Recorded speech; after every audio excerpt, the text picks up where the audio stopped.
in awe talking about how great Bryce Cotton has been. Leonard, what are your thoughts on what we've just seen? Let me tell you something. This guy is unbelievable. Now, look, he's a superstar. We know that. The best import to come out of here. I've got to give it to him. But guess what? I'm a little bit insulted by the fact that coaches don't double team him, man. I'm not saying pick him up from full court. I'm saying once they get into their structure, Damo, he starts to come off those screens, send somebody at him. He's a willing passer. He's not going to force anything. He'll pass the ball, make somebody else beat you. It makes absolutely no sense. No team has one player that can guard that man, not one. So what do? You can't let him play on his own terms. But I'm glad you did, because we got to watch a masterpiece. Bryce just is a shot maker. Now, he's offensively fitter than everybody. You think he's going to get tired? He'll get tired, but he can still score. It's just a beautiful thing to watch, and we're lucky to be watching him play in this current zone. Leonard, you spoke about a tactic that you could potentially use. You said to take his legs out defensively. Is that what you're thinking that coaches need to do now? Nobody goes at him. Everyone's worried about stopping him. It reminds me a lot of Andrew Gaze. We got to shut him down, we got to shut him down. But once you start going at him, get him into foul trouble, post him up, take his legs from him, then he's trying to stop you rather than you trying to stop him every time. What about the scoring spread from the other Adelaide 36ers? DJ Vasiljevic, he had 3 points. How is that looking for him? He's come out and he said he's okay with this scoring load. He's okay if the team's winning. How do you view that 3 points? You believe that? Hey, look, DJ's got his scoring pride, but they're winning. Nobody's going to rock the Adelaide boat as long as they're winning. Now, look, that's not a selfish team. Bryce is Bryce. Nobody's ever had a teammate like that. Unless you play with a guy like that, you have. But the thing is, I said it before, and I'll say it again, they do not have enough offensive firepower. Coach, you can't rely on Bryce to get 53 every game. Can you imagine when the playoffs start and teams start to really clamp down on him?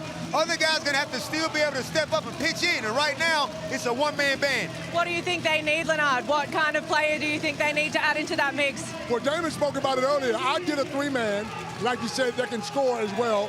Not someone coming out here looking to score, but that can score and play some defense, because Bryce is going to score for you. DJ can knock down that 3. Isaac's been fantastic the whole year, so you got guys that can score. But when you bring someone out here, they can't be trying to take over from Bryce.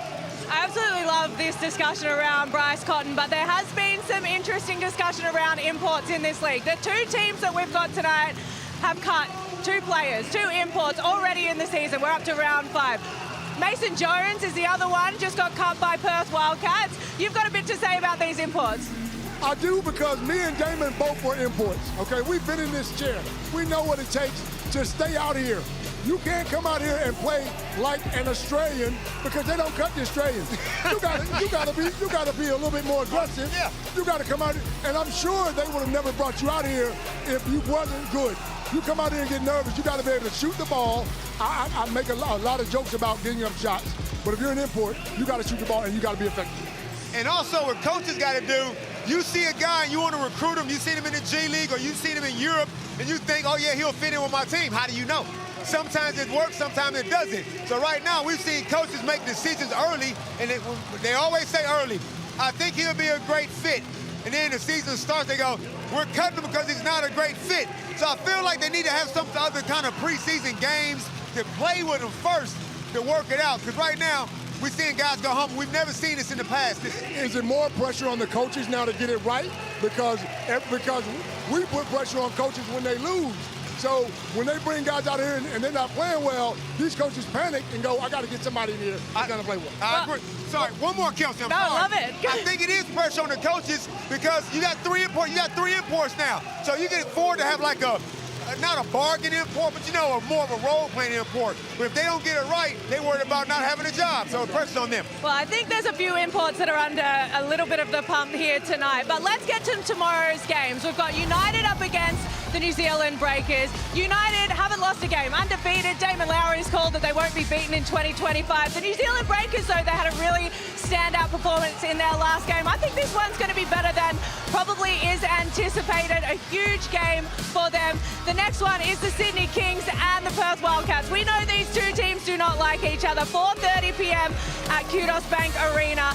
That one's a big game, Leonard. big games. I'm looking forward to both games. Melbourne United are the benchmark. They're going to get it done. Let me see. I'm just calling it now.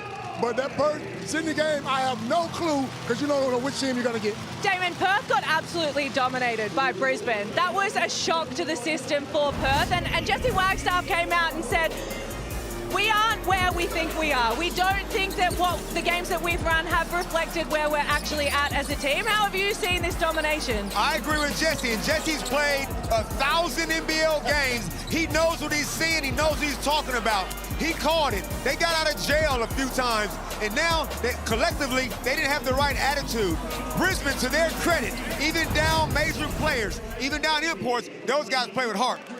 The Kings, on the other side of things, they went and dominated Adelaide, a shock for everyone as well. But then they went to Tasmania and they could not find the same rhythm. Leonard, what did you think about this Kings game against Tassie? They're up and down, man. You don't know what to expect. 1 minute they're playing great, the next minute they're not. They got some things they need to fix. Cooks has to fix his free throws. They got to get KD going early. They got to play better defense because it's a lot of great offensive teams in the league. Well, we've got a massive game here tonight and a double-header tomorrow for Sunday Hoops. Plenty coming up after this on the Saturday Switch. We've got the coaches' whiteboards as well. Don't go anywhere. Tip-off very shortly.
What I know just from basketball is that whenever you're at a certain place for an extended period of time, you're gonna go through some trials and you're gonna go through patches where it's just not working out individually and for the team. And one thing that I always fall back on is things usually have to hit that not rock bottom, but they gotta get close to where you start saying, wow, like, is this harder than I thought? Is this gonna happen? And usually if you push through those moments, you'll find out that it'll be worth it in the end. But the hardest part is staying just locked in, you know, showing up every day, trying to be the same person every day. And that's something that I pride myself on, no matter winning games, losing games, is to try to remain just who I am consistently.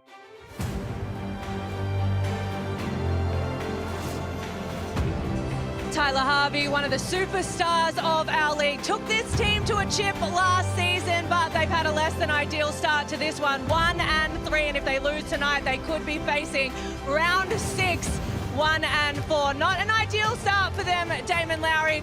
But Tyler Harvey, impressive from him. He's still shooting at 42% from the field, 20 points. He had career best assists last game against Brisbane.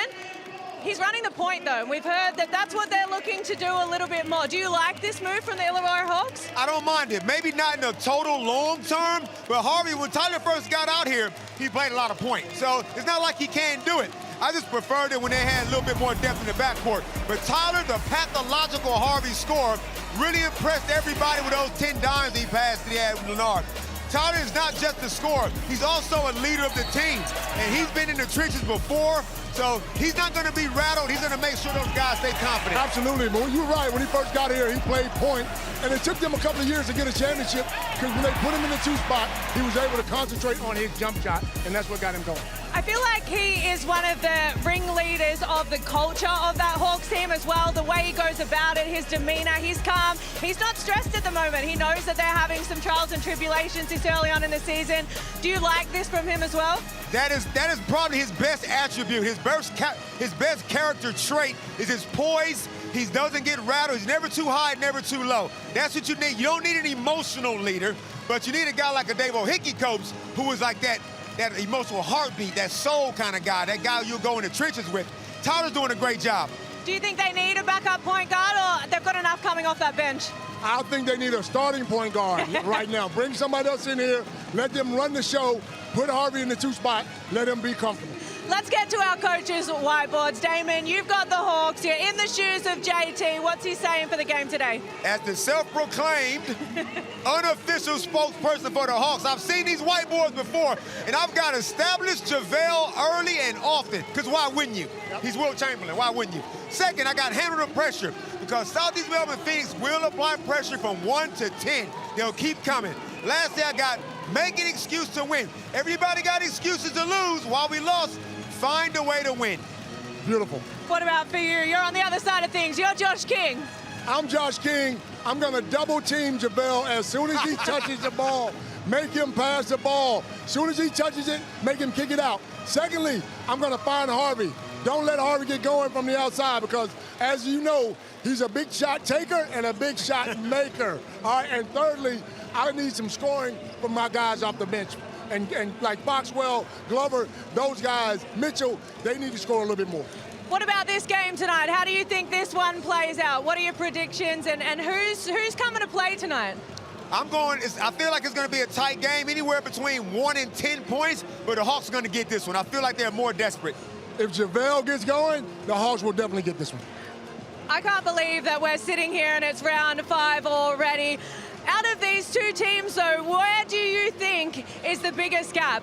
I think, obviously, point guard position for the Hawks. For the Phoenix, though, it's really unsure of where this sort of looks for them. Hunter Maldonado, does he stick around beyond something of this game? Is he sticking around in this league? Where are you seeing Hunter Maldonado? Unlike Derek Rucker, I don't cut people. I'm not one of those guys that thinks he shouldn't be in the country. I'm happy with them, but they definitely need more scoring output, Copes. The whole team, they don't score enough. Absolutely. And last year this time, Foxwell was coming off the bench, but he was dropping big numbers. We need him to be aggressive again. Glover can shoot the 3 from anywhere. We know that. Be aggressive. Give those guys some help because we know Josh wants everybody to play defense. You still got to put the ball in the hole. I absolutely love sitting here with you two and the insights that you've given. You've got to get over to the commentary box, but we've got a massive game tonight. Southeast Melbourne Phoenix, Illawarra Hawks, the defending champs. They need to get this win on the board to get NBL26 campaign firing. Do not go anywhere. Tip-off is not far away. Illawarra Hawks here to play the Southeast Melbourne Phoenix. The New Zealand Breakers smash Illawarra. The Cats will be winners. Tassie got the job done here in Wollongong. Being the hunted compared to the chasers is different. You can feel sort of that pressure now. Yeah, the back page of the Illawarra Mercury. It ain't gonna be pretty reading. Yes, we are the hunted, but we still want to hunt people. We still want to go on the road and have one of the best road records like we did last year. We're not going to use the word repeat this year because I think we'll be content. We feel that we've already done what we want to do. So we're going back to our normal chip hunting. We want to win another chip like we've never won one before.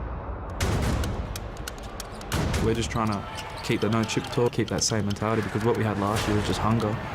It's an Illawarra obliteration of Brisbane.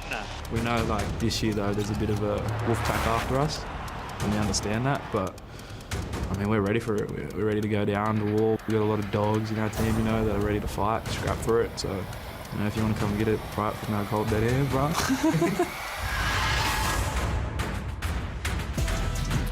The Illawarra Hawks have been learning at the start of this season that it's a different life when you are the hunted rather than the hunter, but their first win of the season last Saturday against the Brisbane Bullets gives them plenty of confidence as they bounce into John Cain Arena for Saturday night hoops, where they take on the Southeast Melbourne Phoenix. Nathan Sobey and JaVale McGee, two men who have had outstanding starts to this NBL 26 season. It is a semi-final rematch from last year. Great to have your company. I'm Jack Heverin, joined alongside championship winners Damon Lowry and Leonard Copeland. Great to see both of you, and should be a very interesting game. We've got two teams here who are still trying to make sense of what this season looks like. Absolutely. Both teams are trying to find their identity. We know Southeast Melbourne love to play defense. We know Illawarra like to run and get it up. Both teams have struggled a little bit to get wins, but whoever's the smart, I said it earlier, the smartest team will win this game tonight. It's all about desperation. It's all about finding a way to win. Yes, both teams have some missing pieces. Southeast Melbourne Phoenix don't have the import, and Wundu, he might not play. And over here, the Hawks, they don't have an import. They're down an import spot. But what can we do to get a win? It doesn't matter if it's ugly. You got to find a way. Sometimes ugly is good, as the three of us would know. We're not it. Let's talk a little bit about Illawarra here and their scoring spread, Copes and Damon, because it is a bit of a different lineup for them this year. So they have had to move the ball around a little bit more, get more people some looks, and against Brisbane, it definitely worked. Absolutely. There's 7, 8 guys in double figures. That's what you want. Everyone touching the ball, everyone feeling a part of it. But the best thing about this is Harvey had 10 assists. Now, Harvey, when he first got out of here, he was a point guard. Then they moved him to the 2 spot where he's more comfortable, but he can still play that point guard and get everybody involved. There's only 5 players, Jack, in this roster from the championship team that's suiting up right now. Yep. Obviously, Sam Frawling is injured, but the 5 guys is there. This is a different team. This is not the same championship team. Even though they still have, I believe, championship talent, it takes a while to gel, and hopefully they can do the spread it around tonight. JaVale McGee, there's only one of him in the NBL right now. How do you stop him? You can't. You can't with one person. There's only 2 people in the league, Jack, that needs to be double-teamed when they touch the ball. Bryce Cotton and JaVale McGee. He's a cheat code, Copes, and they better do something about it. Absolutely, because if he gets the ball down low, he's going up on you. He's athletic, he runs the floor, he's smart, he's got the experience. There are all of his numbers that we saw for the season so far. For the Southeast Melbourne Phoenix, as we say, bit of an unknown. We caught up with Josh King pre-game, and he's still trying to make sense of what this whole thing looks like as well. Their season sits at 2-2, so not horrible by any stretch. Not horrible, Coach, but the scoring dried up in Adelaide, right? So the whole team on Sobey's 300th game, so this is Sobey's 301st game. Hopefully the team can come out there and actually make some shots. The one thing I like about Josh King is he calls it as he sees it. And when he talked to us, he said, look, our defense isn't great, but it's getting better, but we got to score the ball, man. We got to put the ball in the hole, and if we don't, we're not going to win. They most certainly do. Shout out to Nathan Sobey as well, who played game number 300 on Thursday night against the Adelaide 36ers. A home game tonight, so a pre-game presentation. His wife and kids were here to receive a nice bit of memorabilia as well, but he's very, very important for this team at the moment, particularly while they're down in their scoring department. And he's been playing so much better, Jack. He's been solid, man. Like, we've seen Sobey go off the rails every now and again, but this year he's been solid. He's carrying the team. He's doing the right thing. Kelsey Brown is courtside for us tonight at John Cain Arena. Kels, welcome to you. Hey guys, great to be here. Great atmosphere here in the fire pit, but I want to talk a little bit about Wani Swakala-Bullock. We heard from Justin Tatum in the pre-game that he wants more from Wani. Seen plenty from Tyler Harvey, JaVale McGee, but from your point of view, Damon and Leonard, what does he mean by he wants to see more from Wani Swaka? Well, Wani, when he first left Sydney Kings to come to Illawarra, he said he wanted to expand his offensive game. He has done that to a degree, but now because they don't have another import, Justin Tatum is asking for even more scoring from Wani. He's always been a good three-point shooter. He's got to find other ways outside of that too, Coach. Am I correct in saying Wani has 4 championship rings? I think he has 4 championship rings. Those Perth rings, yeah, they count. Perth, Sydney. Yes, sir. Yep. Yes, sir. So that's 4. That's what he's saying. You got more experience than anybody on the floor. We need you to pick your game. Starting 5 for both teams. Saturday night, Southeast Melbourne taking on the Illawarra Hawks. It's nice to hear Michael Aylan almost apologise. Chicken out, because the guys are bigger than him. Yeah, Javon McGee took one look at him. He said, no, you're fine. Awani Swakala-Bullock, runner-up in last year's Defensive Player of the Year. So we just spoke about a 4-time NBL champion as well. Hunter saw that pass incoming. Foxwell's bounce pass catches a foot. And you can see early what they're trying to do, Coach, on that first possession anyway. Illawarra Hawks, two-man game, Tyler Harvey, JaVale McGee. What are you going to do on the pick and roll?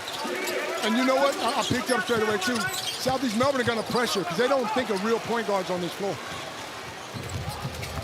Swakala-Bullock, one out, takes it himself. Perhaps he'll advise Geordie Hunter with the rebound, averaging 6.5 of those a game. Foxwell left wide open.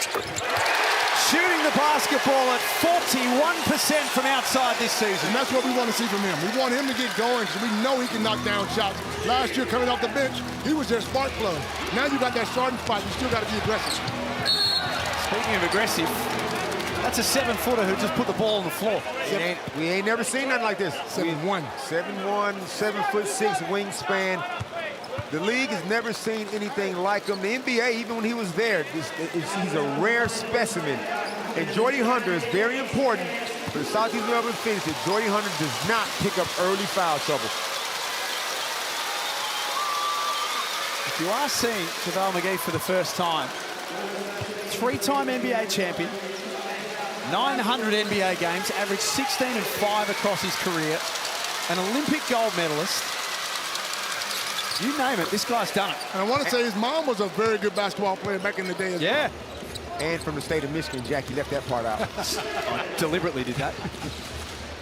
First mother-daughter ever. A mother-son, I should say, in the Hall of Fame. I'm going to tell him you call him your daughter. And his aunt. Don't tell him that. We got along well in the pre-game. Foxwell short. And Todd Blanchfield is another guy who loves to play here in this stadium. He can light it up. There's Harvey and McGee trying to access that two-man game. Swift hands from the Phoenix. Yeah, good hands. I'm not sure if that was Foxy or Nathan, but somebody got a hand on it. I like the looks of it early, though. Saturday night doubleheader earlier this afternoon. Bryce Cotton just dropped a 50-piece on the Cairns Taipans. Wow. When will they learn, Jack? That man is extraordinary.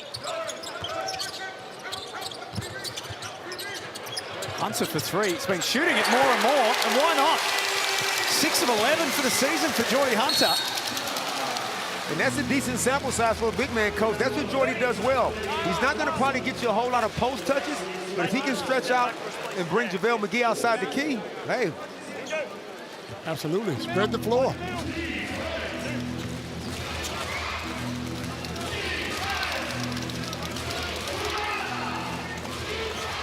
Foxwell with the task of trying to stop Tyler Harvey. That's a turnover for Illawarra. It's been a bit of a sloppy start for the defending champions. And great defense by Foxwell. This is what they're going to do. I said earlier that you got to handle the pressure. They're going to keep coming at you. Offensive figure itself out, but defensively you can trust the Phoenix. And the fact that they got 3 turnovers in 2 minutes means Josh King is going to keep that pressure up. That shot will be there for Hunter, except McGee closed him down. Happy to let him shoot the first one. Coast to JaVale McGee doing it at both ends. Out there cheating. Out there cheating, Coach. Like a sneaky Tracy McGrady. Did he miss it on purpose? Yeah, baby. The block, the transition push, and then the dunk. Nice jumper from Sobey. Nice bucket by Sobey, but we need the Amy replay as soon as possible. I can hear our team in the truck just spinning that thing around as quick as they can. He is going to have a major influence on the league this year. Going up. So's this guy, Tyler Harvey. Where's one on the back of the head? We watch Owen Foxwell. He is going to make you really earn it. And sometimes, Talk to us, Amy. Thank you, Amy. Jordy thought he had a wide open three. Nope, because of the wingspan problems. JaVale gets on the rim, thought, I'm just going to throw it off the backboard to myself. Back to the rim. That's a big boy. And we asked JT about his fitness, because if Illawarra want to run, it's probably a little hard for a big guy that size to get up and down like everyone else. Both free throws go down for Tyler Harvey. 8-6 Phoenix lead. The quarter at John Cain Arena. John Brown in the mid-range. That is tough. I like his mid-range game, Coach.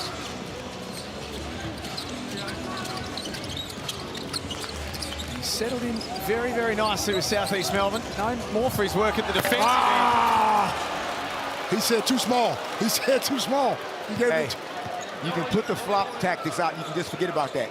You got to stand on your feet and play some big boy basketball, as Jordy says. Well, I'll get 3 of these. We got a battle. We got a battle. Jordy Hunter won't back down. The battle of the big man has become pretty fun pretty quickly. Mason Peatley in familiar surrounding scores. Jack, it's the battle of the pterodactyl. It's a pterodactyl battle. Pterodactyls? Yeah. You're 7 foot, you're a pterodactyl. Sounds like the sort of books that I read my 5-year-old. She's reading about dinosaurs at the moment. She likes the Stegosaurus, but she might like the pterodactyl if she's watching Sophie off target. People just forget how athletic JaVale McGee actually is. What is he, 37 now? 30? Look at this. Oh, I'm about to lose my mind in here, Coach. It's only the first quarter. He putting on the show. We had a hook shot. Kicks it off the glass. Being hook. What a stunning start. 8 points for McGee. The Hawks very quickly have got a full head of steam. That was a little out of control from Swakala Bullock. Blanchfield has that rattle out. Ooh, gave him the in and out. Home fans thought that Foxwell wore one above the neck. Official said, keep going. Foxwell did exactly that. O-board Hunt up it. Sent out of there by McGee. JaVale looking to crowd like, what are they thinking? And Jack, there'll be some shots that he would have got a block, but they just won't shoot it. So he might not even lead the league in blocks, Coach, because the average player gonna have more sense than that. He's averaging the best part of 2.5 blocks a game. And just easy blocks, too. Ketchalier checks in for Jordy Hunter. He's probably thinking, oh, Lord. But catching up the tactic, if you are a big man, bring JaVale out on the perimeter, but you might want to pump fake, though, Coach, because he might block you. The block was one thing, but it was the look from McGee. Just looked at Hunter and said, yeah, are you serious?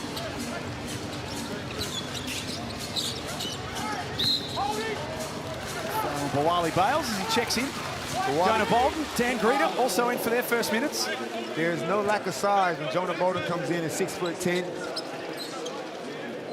Daniel Greeter comes in and provides some defensive energy, run the floor. I'd like to see them run some plays from Bolden, because he can. We know he can score. He hasn't been aggressive. I don't know if it's him not running him any plays or him just not wanting to shoot. I don't know.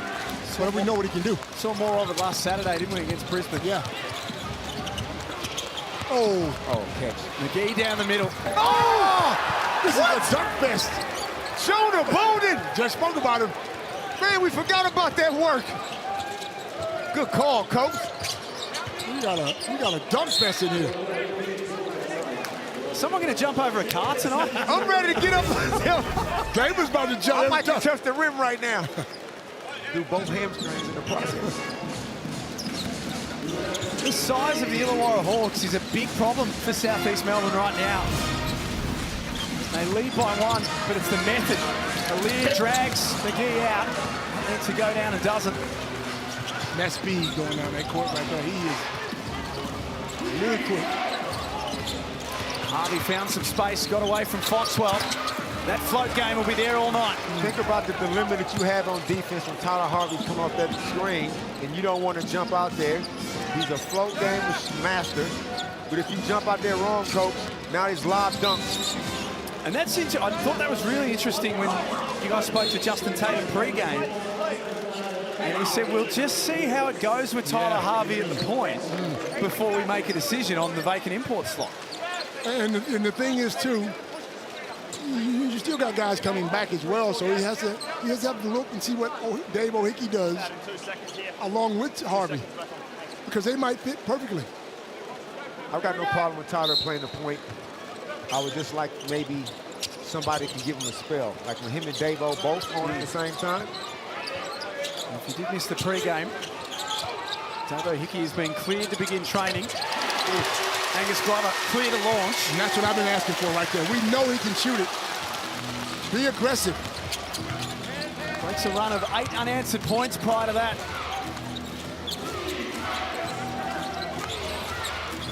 Shot clock down to 9 for Boali Bales. Puts on all the moves. Glover not falling for any of them. And then that pass from Harvey. Overpass. Too much pepper on it. Lee swings to Glover. Brilliant ball movement. Great ball movement. That is beautiful. That is beautiful. Everybody touched it. Everybody made the extra pass. And Glove is getting off to a hot start. But if you fall asleep for 3 seconds defensively, Illawarra are just going to push this thing.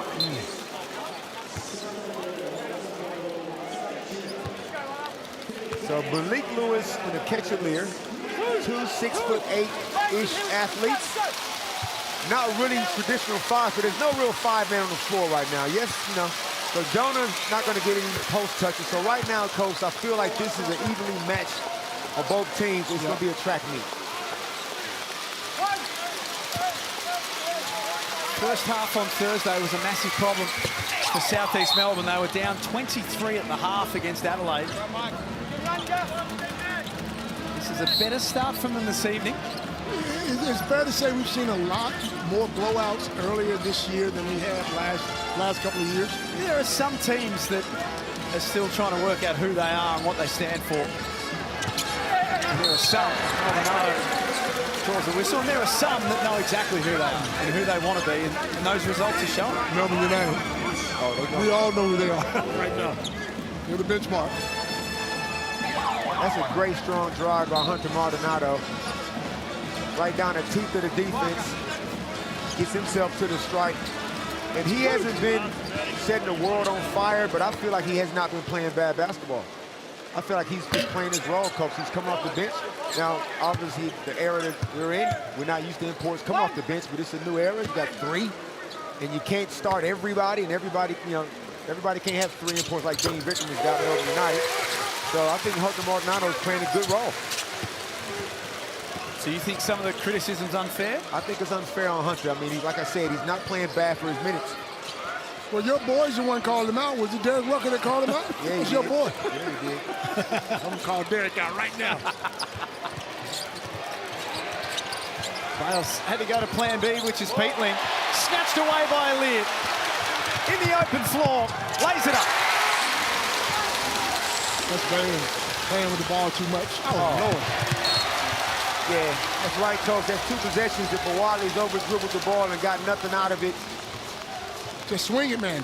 Swing, get off the ball, move that ball around, make these guys play some defense. 6 turnovers for Illawarra with Jonas ill-advised pass. I'm bringing Tyler Harvey back right now. It's a stat that they wouldn't be too pleased with to start the season, Illawarra. 9th in the competition for turnovers. They've got a tendency to cough it up. Glover turns and fires, can't score. Retrieved by Maldonado, who's got the next down. Malik Lewis checks the feet, and the Phoenix are having a really good couple of minutes. Timeout, Hawks. That stroke is looking good, Coach. He was happy about that, too. I'm happy for him because he needs to be a little bit more aggressive. Tangerine timeout. It is 25-18. The Southeast Melbourne Phoenix have scored the last 6 in the game, but it was JaVale McGee who set this one alight early on. We caught up with him pre-game. What about tonight? Southeast Melbourne, you've had a chance to have a bit of a look at them now. What are you expecting? I'm expecting them to come out hard. Definitely try to press us in the full court and try to get us to turn the ball over. But we've been practicing all week on focusing on what we need to do to get this win. So hopefully the game plan works. First win of the season last Saturday against the Brisbane Bullets. It was a big one too. They won by 27 points. So I guess the question for a team that hadn't won up until that stage, Damon, is what happens next after you win the first game? Yeah, you got to be able to go on with it. Now, every team in the league, Jack, is going to pose a different kind of dilemma for you. They caught Brisbane Bullets at the absolute right time. Look what Brisbane has done since then. Yeah. They are very dangerous right now. So Southeast Melbourne Phoenix, they provide a different monster too. So Illawarra is looking for something that they can hang their hat on. Now, obviously, JaVale and Tyler is always going to be there. But like you said, Coach, it's the others. It's the Wani Swakala Bullets. It's the Toddy Blanchfields. Other guys going to have to step up. Kelsey Brown, you're listening into Illawarra in that timeout. Straight to Justin Tatum. He said, let's stop the hero ball. So he called out Bawali Bales for all of that. And he said, let's stop getting complacent this early on in the game. Absolutely stop the hero ball. Too much dribbling, man. We don't stand here and watch you. This ain't the Harlem Globetrotters. Get that ball out your hand. You got too many scores. Just do more of that. Why not? Come on over here and sit next to me, brother. You're dribbling a little bit too much. Sounds like your sort of timeout, Copes. Hey, away. Real direct feedback. Glover explores inside, scores over the top of McGee, who might have just got a fingertip on it. I love the aggression, though, man. We spoke about this in the pregame show. Glover needs to be aggressive. And look, what's he got, 8 points already? 8 points, 3 or 4 from the field. McGee goes to work on a lid. He's disappointed to leave that one short. Retrieved by Blanchfield. Take this. Another Illawarra turnover. I don't get it. I don't get it. Someone makes a move and swings the ball to you. You take the open shot. Take the open shot. Wonder, you got an open shot down here. Why are you trying to drive into the traffic to make a better shot? That's a confidence thing to not shoot that. Great extra pass by Hunter Maldonado to the red-hot Angus Glover. Hawks dump it down low. And why not? That's a pretty handy answer to have. And McGee has 10 points of his own in this first quarter. With no Gorjak Gak, Keisha Lear is going to have to play a lot of minutes. Fitness test coming into tonight. Gorjak Gak won't play. Those fitness tests, I heard, are the hardest tests in Australia to pass. That is a small lineup. Maldonado's shot was changed by McGee. And then Lear couldn't score. Harvey sees the Southeast Melbourne Phoenix with a really good opening term, bouncing back hard after their loss on Thursday night to the Adelaide 36ers. They lead 30-23 at quarter time. This is Saturday Night Hoops here in the Hungry Jacks NBL.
back to the Hungry Jacks NBL. Southeast Melbourne Phoenix 30 plays 23 for the Illawarra Hawks, and what a turnaround for the Southeast Melbourne Phoenix from their last game just 48 hours ago.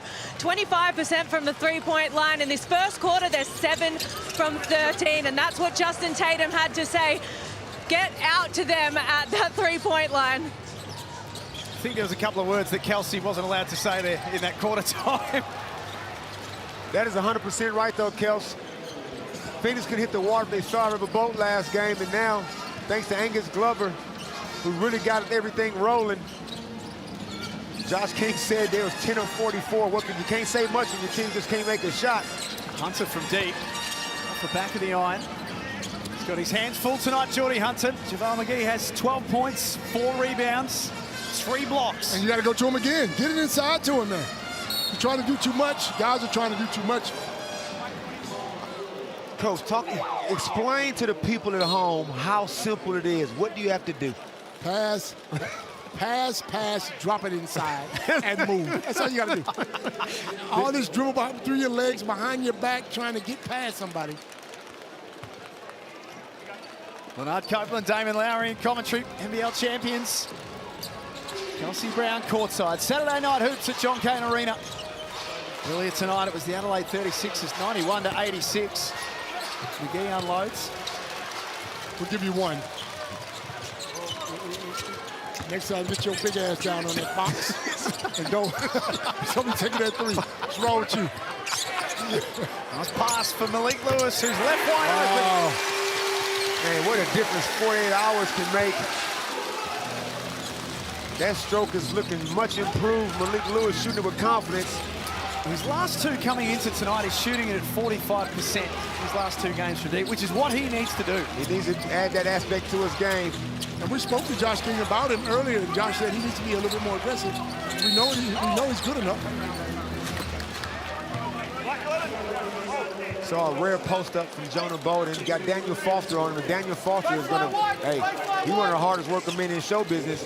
He's just giving up too many inches right now. Got caught up in that switch. Harvey off the inbound. Geordie Hunter having all sorts of problems with JaVale McGee. Off balance this time. The one thing I don't like about that offense is everyone's standing there watching. There's no movement off the ball. There's no movement elsewhere. But Tyler got in his way, though, Coach. Once you throw it in, you got to get cleared out. Right. Harvey sent everyone one way. Connects on his 3. End-to-end stuff to start this second quarter. Maldonado desperately needs that to go. Good push in transition by Nathan Sobey. And Hunter Maldonado in transit. I mean, that's a rhythm 3. There wouldn't be a man in the competition who needed that 3-ball more than Hunter Maldonado. And they've taken 16 threes already. 9 for 16. Pass inside. McGee for Blanchfield. Josh King standing next to us, headless after that last bucket. Oh. Michael Boyd almost got one there.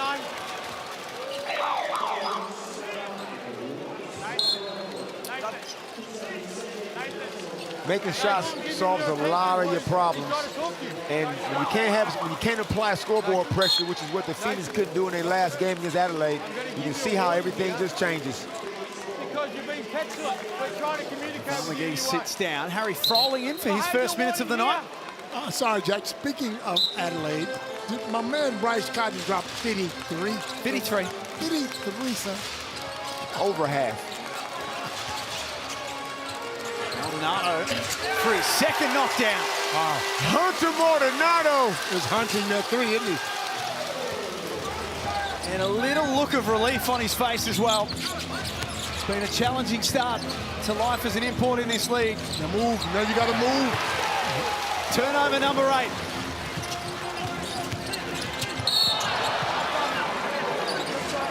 This is a completely different... Harry Froling got caught up with Malik Lewis, and Owen Foxwell happy to fight out of his weight division. Got straight over and stuck up for his teammate. That's what we need, a little rumble in the jungle. Let's get it on. Messing around. Separate, stay over there, White. Stay over there, please, on the Clearly a foul. Get off me. Carter said, get off me.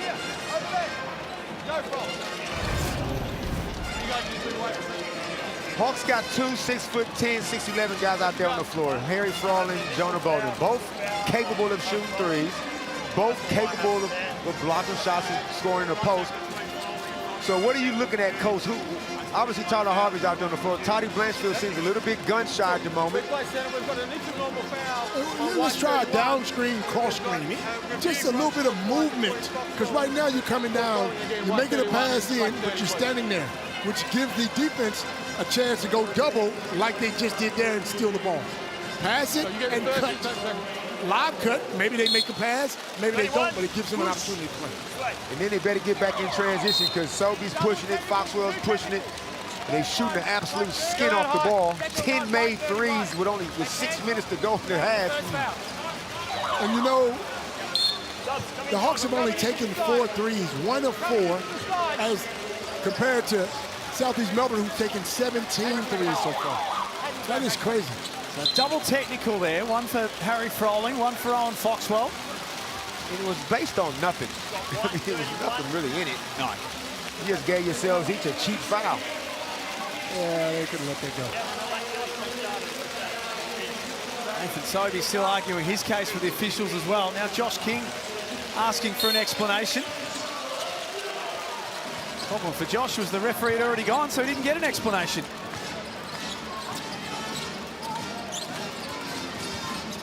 Foxwell explores and scores over the top of Frawley.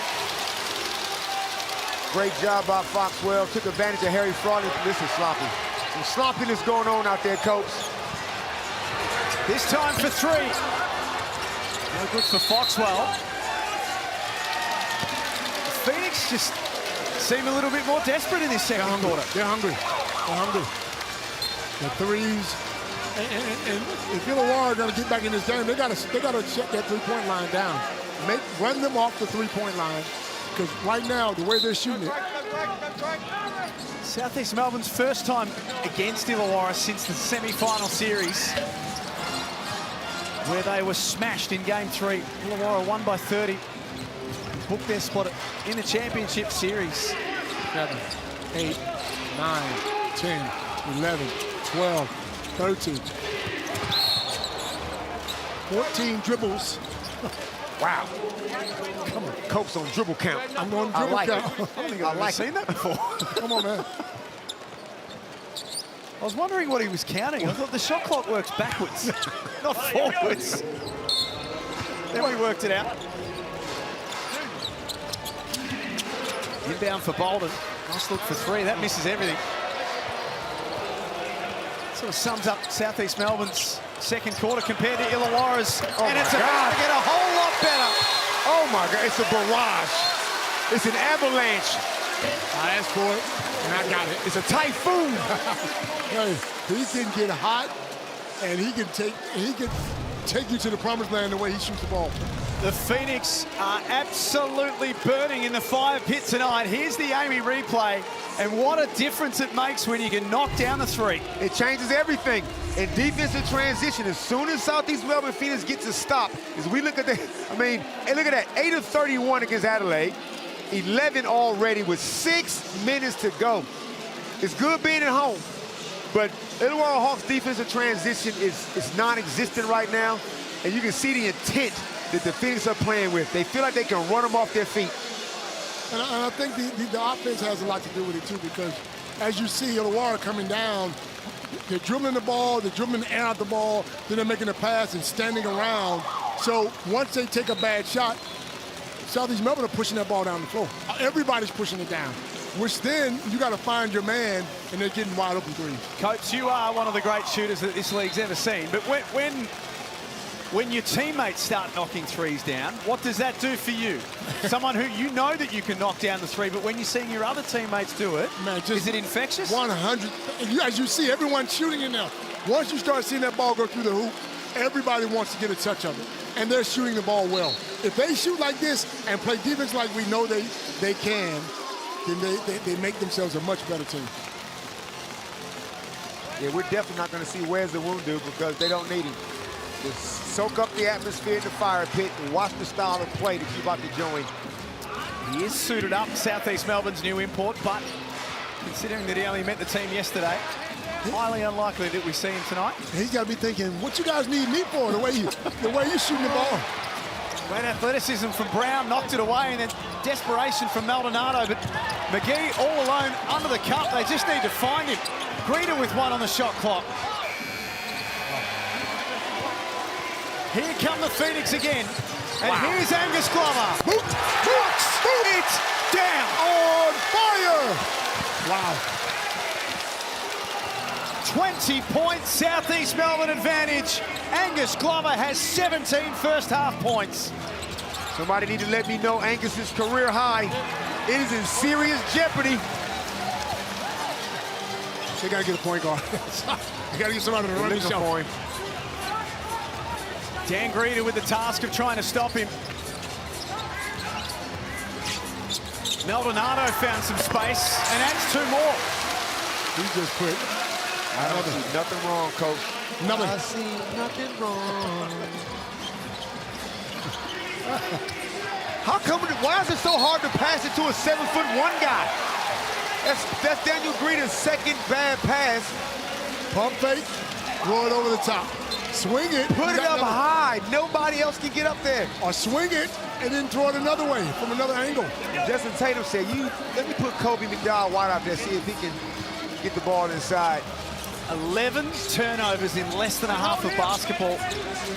Not going to win a lot of games like that. Self-inflicted wounds. Oh, my God. It's infectious, like you said, Jack. They can't miss. They cannot miss. It's a tsunami. It's a tsunami of threes. 13 of 22 from deep. McDowell White almost travels. Harvey back in as well. This is the same team that we just highlighted in that timeout that shot 32, 25, 60. That was their shooting clip on Thursday night. I mean, what can you say? What did they do in the last 48 hours? Nothing. It's just sometimes because we all been in games where we just can't make a shot. It happens, right? Yeah. But this team has not lost belief in themselves. They knew that was an anomaly. They didn't overreact and panic. They said everybody take their shots with confidence, but when I'm telling you, when you're playing good defense, those shots are easy to take. Yeah, they are. You know what's crazy? Me and you both picked Illawarra to win this. Yeah, we did. Now we look crazy. Yes, we do. I think that ship has already sailed. I think we've thought that for a while with you two. Sobey finishes through contact.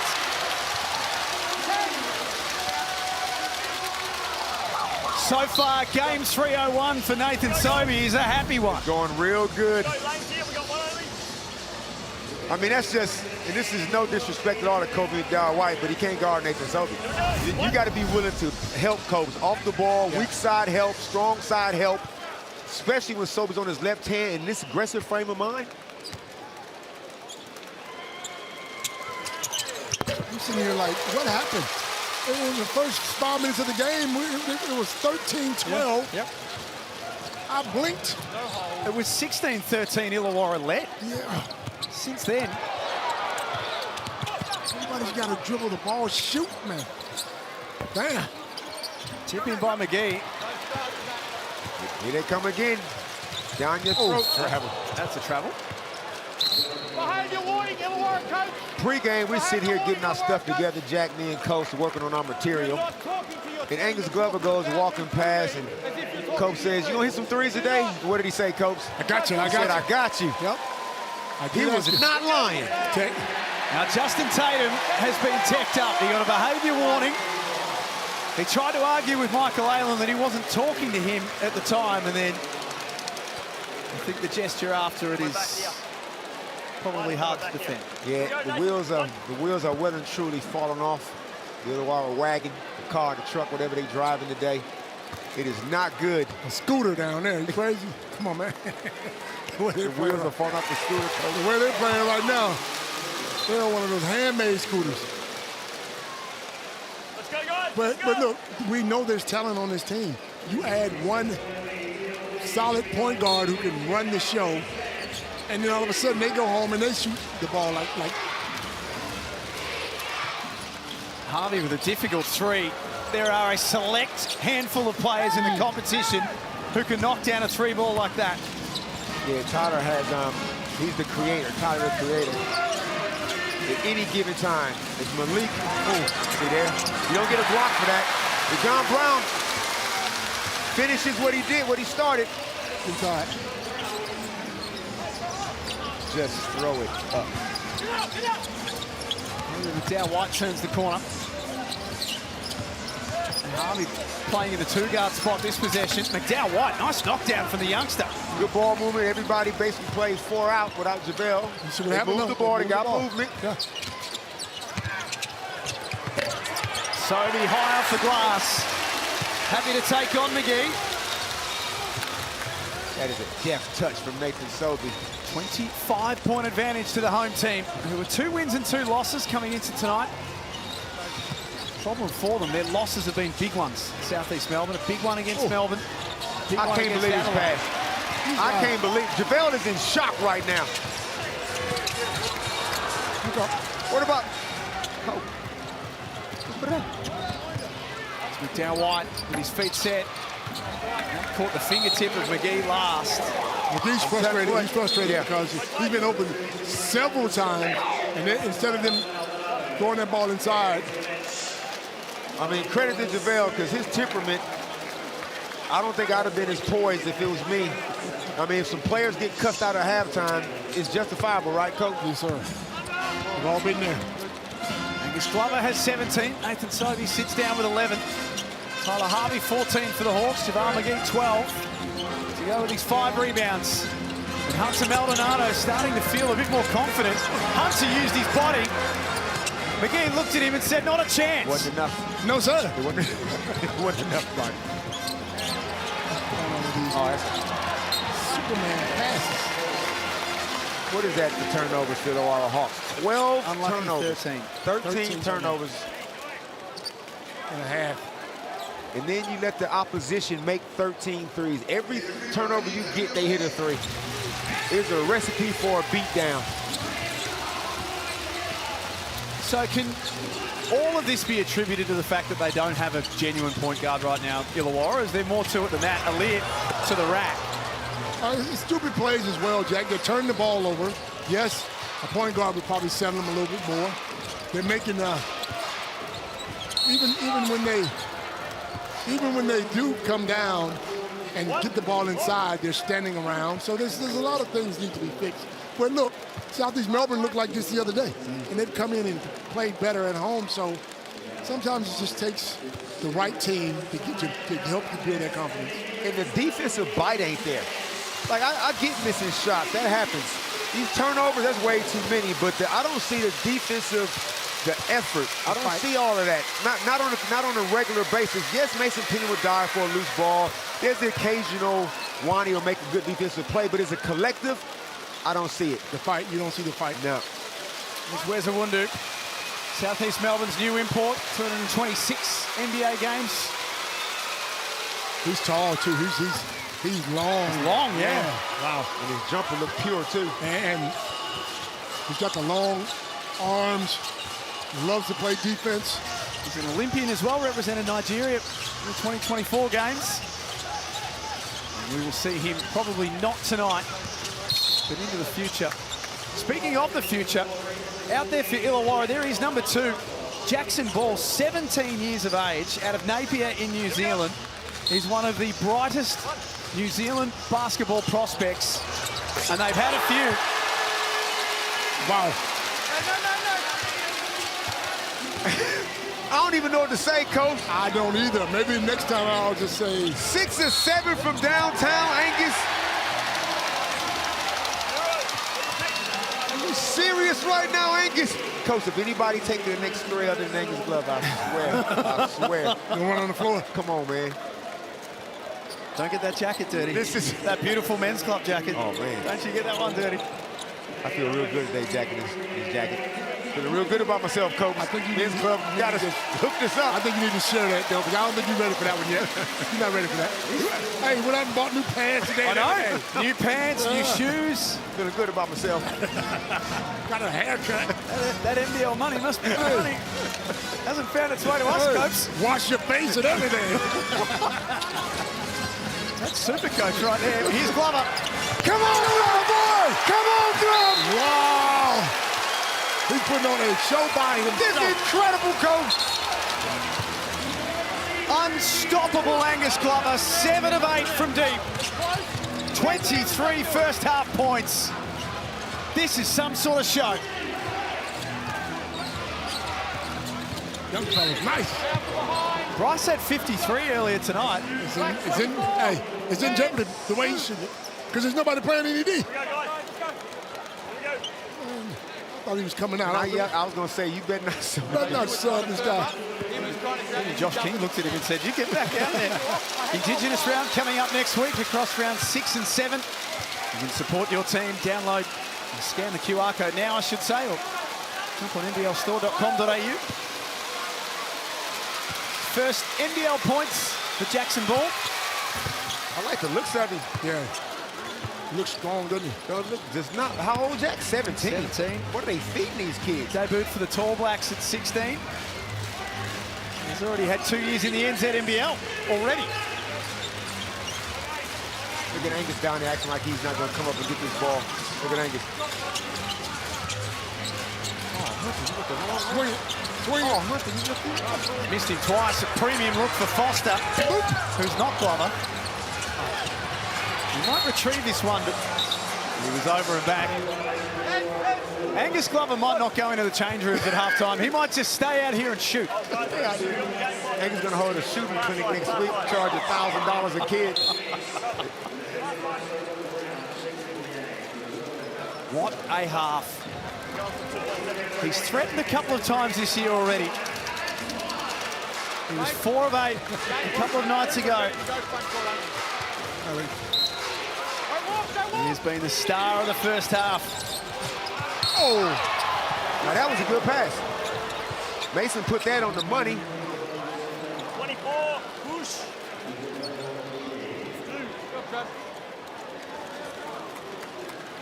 What will the Hawks be talking about at halftime? Damon, these are your people. You're a championship winner with this team. Yeah. Well, first we got to rearrange the furniture that's going to get moved around in there. Permission to move serious furniture. I mean, to get down by just 30 points, or just under 30, it's intent, it's attitude. It's less to do with the X's and the O's, Coach, than it does with the application. Like, you can talk about it or you can be about it. So right now, nobody better get in the locker room and say anything. It's more attitude, though. I mean, it's how you, because I've said this before. When you're down and things aren't going well, you need somebody on that floor to say, hey, come in, bring it in. We can't let that happen anymore. We can't let Glover get the ball. So now, I got him, or you guard him. Nope, he's not going to touch it again. But there's nobody to say that. It's their best half of basketball for the season so far. And Angus Glover with the half of his life. 23 points on 7 of 8 shooting, just 2 off a new career high. Southeast Melbourne have come out and totally torched the defending champions, who have got some soul searching to do at halftime. But Kelsey Brown better be careful. She stands too close to Angus Glover. She'll get burnt. I will. I'm with the man himself, Angus. He's still in the zone. 66 points to the half of the team, 23 for you. Can you talk us through how you're feeling when you're in a mood like this? No, it's fun. I mean, the guys are getting me open, so all credit to my teammates. I want to ask about the last outing against Adelaide. It wasn't Southeast Melbourne Phoenix DNA. What do you think the biggest change in this first 20? Effort and intensity. We pride ourselves on the defensive end, and you see when we do that, that's our offense play with complete freedom. So if we do that, we can put points on the board. But for us, if we get stops, we're going to look very, very, very, very good. We love what you're doing. Can't wait to see what you do in the second half. Thank you. Thanks for your time. Thank you. Well, there you go, a man on fire, 7 from 8 from deep, 66 points, plays 40 to the Illawarra Hawks. Don't go anywhere. Leonard, Damon and I will be back to break down the Hungry Jacks highlights after this.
Growing up where I grew up, man, we watched a lot of Streetball, you know, a lot of Streetball legends, man, and prayed that they come to our city. You know, we wasn't old enough to even try out for it, but, you know, that was just something we watched while we were young, man, and we just fell in love with it. And one is like a bending of the basketball rules. So no traveling, no carrying.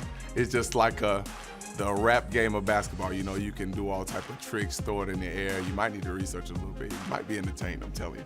It's like a more flashy Harlem Globetrotter basketball. Style, charisma, man, I'm trying to tell you. Everybody wanted to cut their shirts up. You know, if you watch it, I'll tell you, man, Hot Sauce, that's the legend, man. That's like the Michael Jordan of N1. In the street ball, you can bounce it off the guy's head, the defender's head, for flash and finesse, so to say.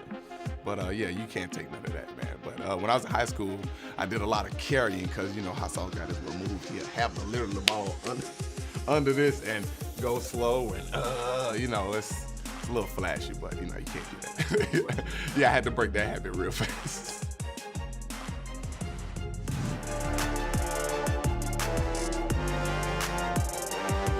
Something flashy at Streetball, but let's take a look at what is flashy here tonight in Melbourne. It's the Southeast Melbourne Phoenix absolutely dominating the Illawarra Hawks at halftime. 66 points to 40, 36 points for Southeast Melbourne Phoenix in that second quarter. And can you believe that the Illawarra Hawks only have 40 for the game? Your first thoughts on this one, Damon? I mean, I don't even know what to say about the Illawarra Hawks. All I want to talk about is the redhead dude, Angus Glover. That's all I want to talk about, Coach. Angus is putting on a shooting clinic. They came out with the right attitude collectively. They deserve this. I saw New Zealand Breakers get hot at home and make 18 threes in the game. And here we are. They already got 15 made threes in a half of basketball. And this man right here is hotter than the surface of the sun. Let me tell you something. Right before the game, I'm going to take a little credit for this. Go ahead. Because I'm going to take just a little bit. He walked past the bench. I said, Glover, can you make a couple of threes for me? Do you remember that? I was sitting right there. I didn't mean make 8 for 9, my brother. I just said make a couple. But he's been on fire, and this is what I'm talking about with Southeast Melbourne. Him, Owen Foxwell, when those guys are scoring, you take pressure off everyone else, and that's what opens it up for everybody. His career high is 25 points. He's currently sitting on 23, 21 of those from the three-point line. He is our Blackmore's player profile. Angus Glover, I cannot believe how in the zone he is. He feels like he's comfortable. Where do you think he can go in this next 20? He always can shoot the ball. He's always been that guy. He's an unselfish guy who plays with his heart on his sleeve, plays defense. He is definitely going to get his career high. His teammates are going to make sure of it. I absolutely love what we're seeing from Angus Glover, but someone we cannot go past in NBL26 is Bryce Cotton in his new colours. 53 points Bryce Cotton dropped against the Cairns Taipans earlier this afternoon. What can't this man do? And when are we going to see his 60 points? We thought we could never possibly see a 50-piece, and now we're talking 60s. Don't be so greedy, man. It ain't that easy to score 50 points. He has been on fire. And look, it's almost like he's taking this year personally. He's going at everybody. If you don't, listen to me, coaches, if you don't double team him, he is going to bust you. It is what it is. It just don't make no sense why you would trust any one of the individual players. You got to have a scheme for this man. He's better than all of your players. So you need to do something different, or this is what's going to happen. Or do you go down that path, Coach, let Bryce get his and stop everybody else? I'm tripling him. I'm going to make somebody else beat me. I'm telling you now. He's a 5-time MVP for that reason. And we've got 20 minutes of the game coming up here in Melbourne. But tomorrow we've got a doubleheader starting here at John Cain Arena. Melbourne United takes on the New Zealand Breakers. That's at 2:30 p.m. at John Cain Arena, like I said. And then we move forward to the Sydney Kings up against the Perth Wildcats. Xavier Cooks has been getting it done for the Kings, as has Matthew Dellavedova and KD. Don't go anywhere. 20 minutes after this between Southeast Melbourne Phoenix and the Illawarra Hawks.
Welcome back to the Hungry Jacks NBL, and there's been one star of the show, Mr. Angus Glover for the Southeast Melbourne Phoenix, 23 points. We're on watch if he can clock his career high of 25 points. But the big question is on the Illawarra Hawks.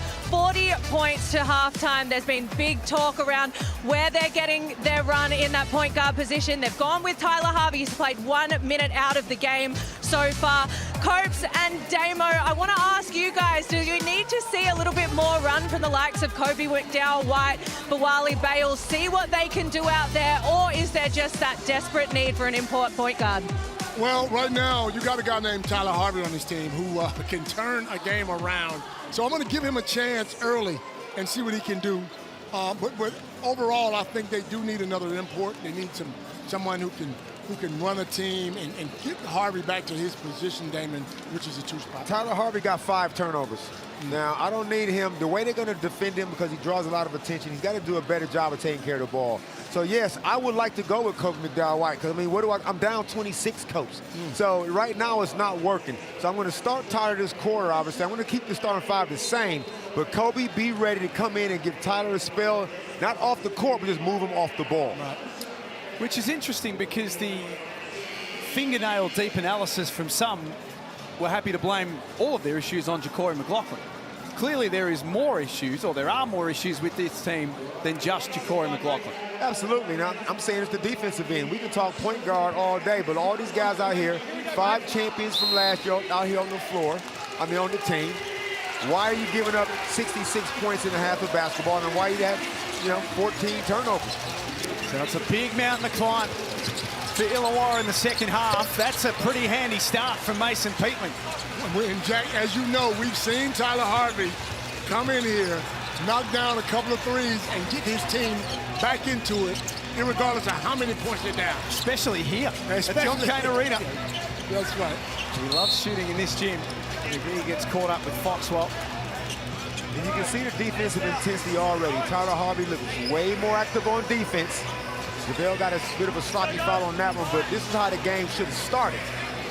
J-Mo, what message did the coach have for Illawarra at halftime? You're embarrassing yourselves. Where's your heart?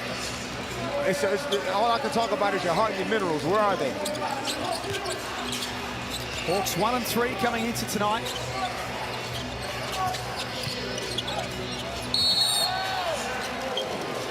So he felt the contact and made sure that he got that shot up in the air. And just coming into tonight as well, we hadn't had a chance to talk about it because of how quickly everything happened in the second quarter. But this Illawarra team in the first 4 games are last in the competition for points allowed. They allow, can't read my own writing yet, 97 a game they allow, and they are the number 9 team for defensive rating. So the defensive end of the floor has been a problem for them to start the season. And when you bring a guy like Davo Hickey into the game, he picks you up. He causes turnovers. He makes you make bad passes. Now, you don't know how valuable he was until he started playing a lot of minutes last year. And think about the finals. He was the man. Without him in the finals, they don't win a championship. But they did it as a collective, and Davo obviously was the spearhead of that unit. But the rest of the guy, I mean, Kawani was a Defensive Player of the Year candidate. It's a collective, and right now they just do not have it, and they need to find it immediately. The season is still early days, luckily, but you don't want to be digging yourself too deep of a hole. This is a big hole at the moment. 25 points is the deficit for the defending champions. Back here at John Cain for the first time since last year's championship series. A little dump off from McGee, misses the jam, and then misses the put-in. Again, foul. Frustration foul. He can't believe he missed that. So that's 3 now on the big man. And 3 for Wani Swakala-Bullock, 3 for Harry Froley. Hey, Jack, I'm sitting over here saying, it's easy to just dump it inside and throw good passes. Nobody has ever played with anybody like this. It obviously takes a bit of an adjustment phase.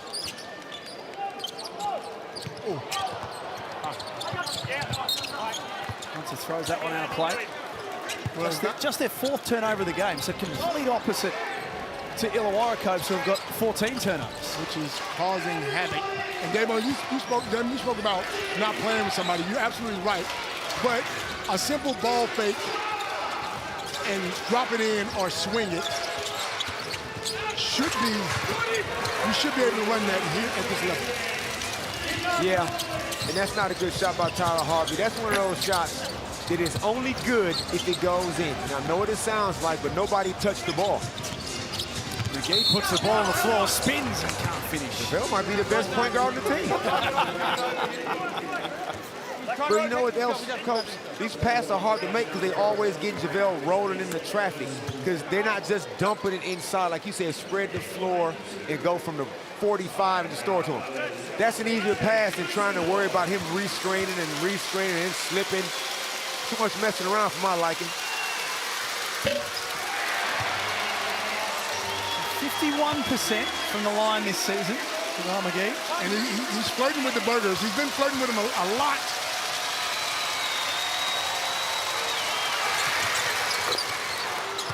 Teases you.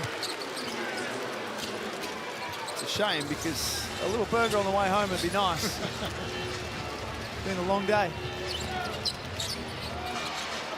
68-44. Phoenix in control on Saturday Night Hoops. And this is we're in an era of it's heavy ball screens. Yep, I understand it, and I love running ball screens myself. But when you do it immediately, Coach, when the ball doesn't move and you go straight into it, now it becomes terminal. Yeah. Now nobody's touching it.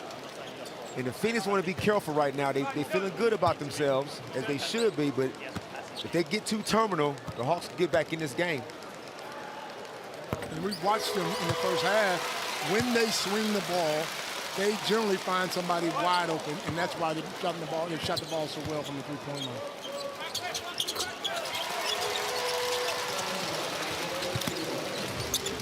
Owen Foxwell is the starting point guard. There he's picking up a cheap foul. Is that working for Southeast Melbourne? Would you persist with him? Well, they don't have any other point guard.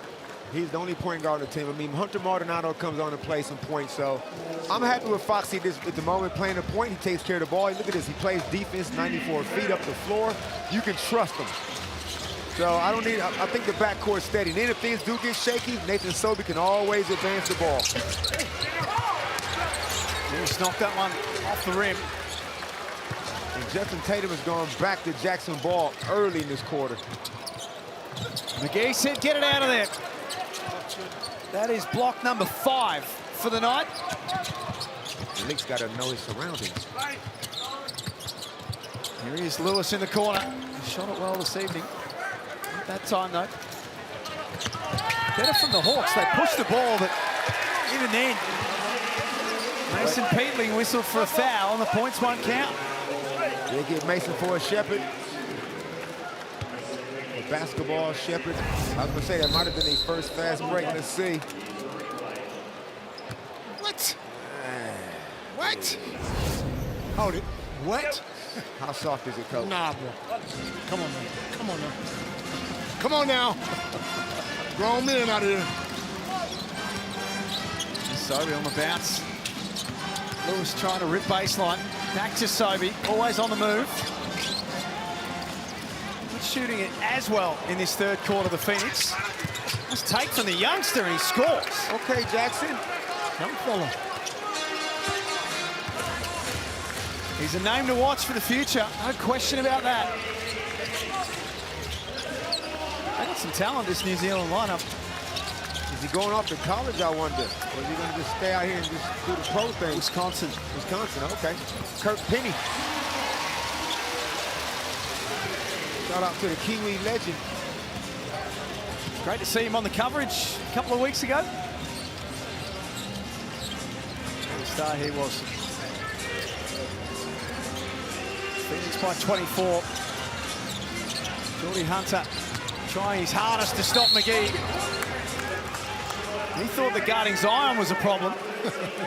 McGee's giving him all sorts of issues tonight. And Josh King about to throw a hip out over there, demonstrating to Jordy how he should guard JaVale. Easier said than done. But you said earlier, Coach, you can't double JaVale when he's in the middle of the floor like that. No, you can't.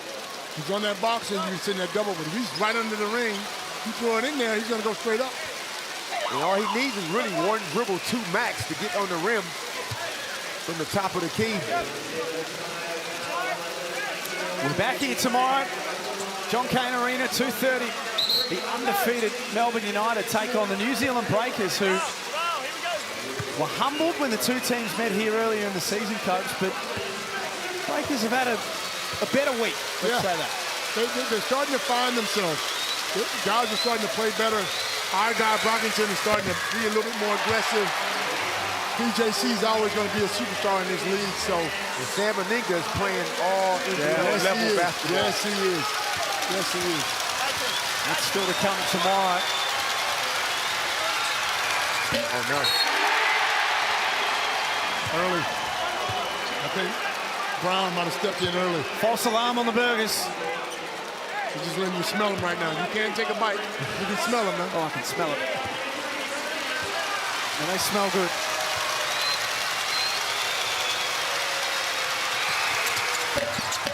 And they are going to taste just as good on the way home.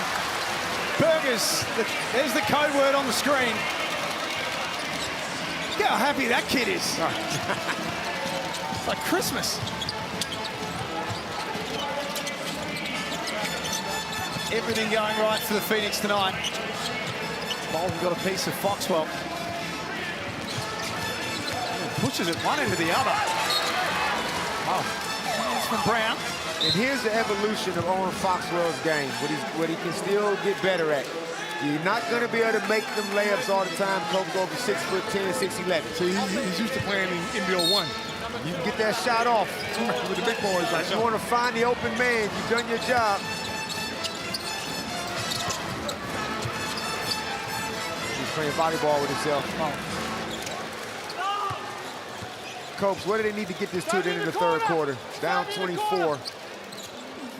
If you can get it to 12, 14 points, you give yourself a chance. 14 points with a couple of stops and a couple of threes going into the fourth. Got a ball there. I mean, how many games have we seen where teams have 27 at the half, 30 at the half, like Hawks on 48? I mean, and here I was, Jack, thinking this whole season was just going to be so tight with all the talent, but it's getting a lot of low-scoring games. A lot of blowouts, too. Maldonado will be shooting free throws. Is that 4 on McGee? That will be 4 on JaVale McGee. You might have to take him out. Yeah, Justin Tatum rolled the dice when he picked up his third. But this is his sub right here. It's Malik Lewis getting some instruction from Josh King. Came in and knocked down a couple of threes consecutively. Everyone's plus-minus have swollen for Southeast Melbourne, but Malik Lewis certainly happy with his plus-minus, plus 27 for the night. And he's always got in the back of his mind that every game he has a chance to rocket up the draft boards. That's what I'd be thinking about. Telling you now. Kechalia gets in on the act. I think his third game for the season, had 16 points against the New Orleans Pelicans. Yeah, the Pelicans couldn't guard him.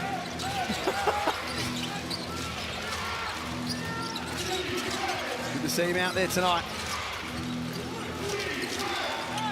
Peatling. Oh! Aaliyah came flying in and swatted it away. Like a jet? Aaliyah jet. Aaliyah jet, yeah. Not bad. Here's the Amy replay. Man, when you get your three-pointer block, that's disheartening.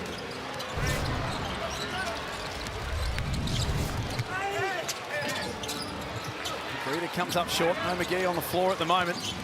Peatling with his feet set. Hasn't been able to replicate last Saturday. He was 3 of 6 from deep. Oh, now Sobey, the crossover. Can't score with the left hand.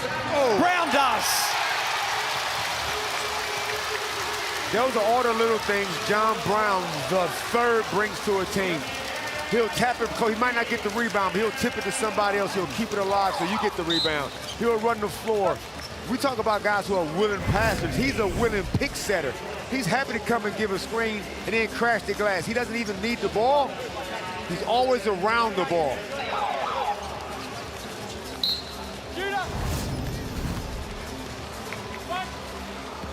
He's been better than handy for them, John Brown, averaging 11 points, 3.5 rebounds, 3.5 assists, 3 steals. And he's that presence on the floor defensively. He's their leader defensively. He's a quarterback. Perfect Josh King kind of guy. It is now swelled out to 30. This is the defending champions here in the NBL, albeit a different lineup. But it is hard to repeat. Who's the last team to repeat?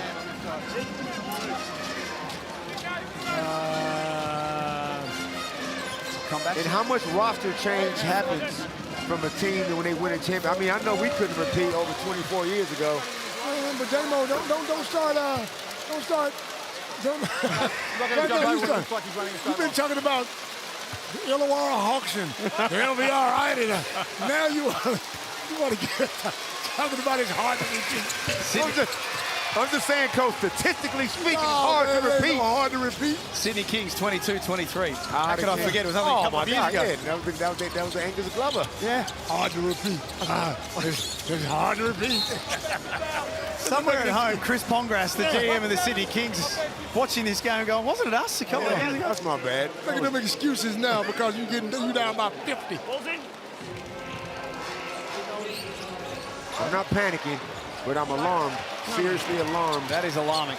Oh, come on, Glove. So's this. Not to harp on about it, but that's 16 turnovers. And we're not even at three-quarter time yet. It's unsustainable. It's unsustainable. But you know what? What it does is it's gonna make JT make a decision. You'll make a decision after a loss like this. Rebound Frangus Glover. Still the game's leading scorer with 23. 7 of 9 from long range. Took the first half apart. Now his teammates are starting to get themselves involved in this third quarter. Shot clock at 4 for Malik Lewis. Yeah, that possession, that's not one you write home about, that one. Another guy dribbling the ball, dribbling the air out of the ball.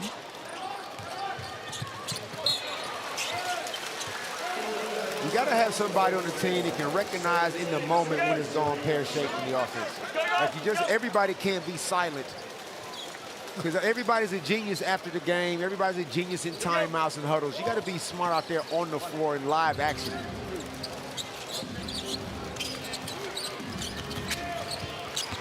Bales blocked by Lear. Having none of that.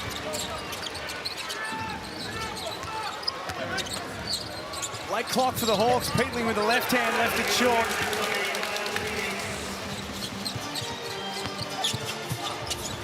Maldonado for Glover in the corner. That is 8 made threes.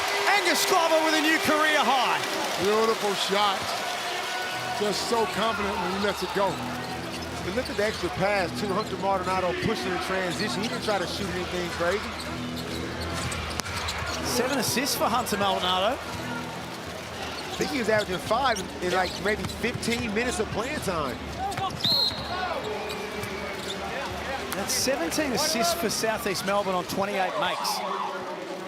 Every statistical piece of information that we've got in front of us, you two, no matter what way we slice it and dice it, they've had themselves a night, the Phoenix. Yes, they have. Every category. Only the 5 turnovers and nearly 3/4 of basketball. Generated 9 steals. And you know what? We're talking about the Hawks' 16 turnovers. Coach, what about the one pass offense bad shots that are just like a turnover? Yeah. They've had plenty of those. But again, this Southeast Melbourne team, when did they play? When did they get blown out? Thursday. Much different looking team. We're talking about this team like they're champions today. And they look like it today. But Coach, it wasn't like they gave up 100 points to Adelaide. They just couldn't shoot the ball well. And a lot of that was because Adelaide put that pressure on him, but look.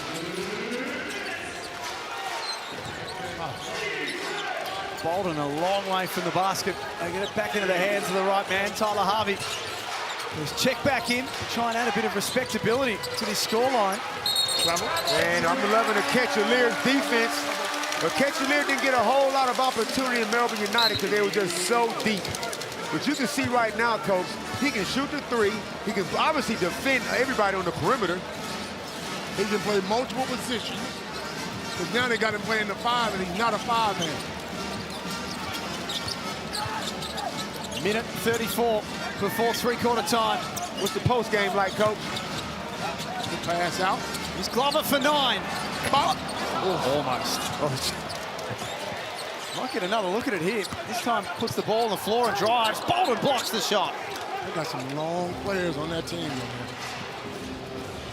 7 blocks in the night for Illawarra. Bales can't score from underneath. He's had a tough night at the office. Yeah, this ain't a highlight package.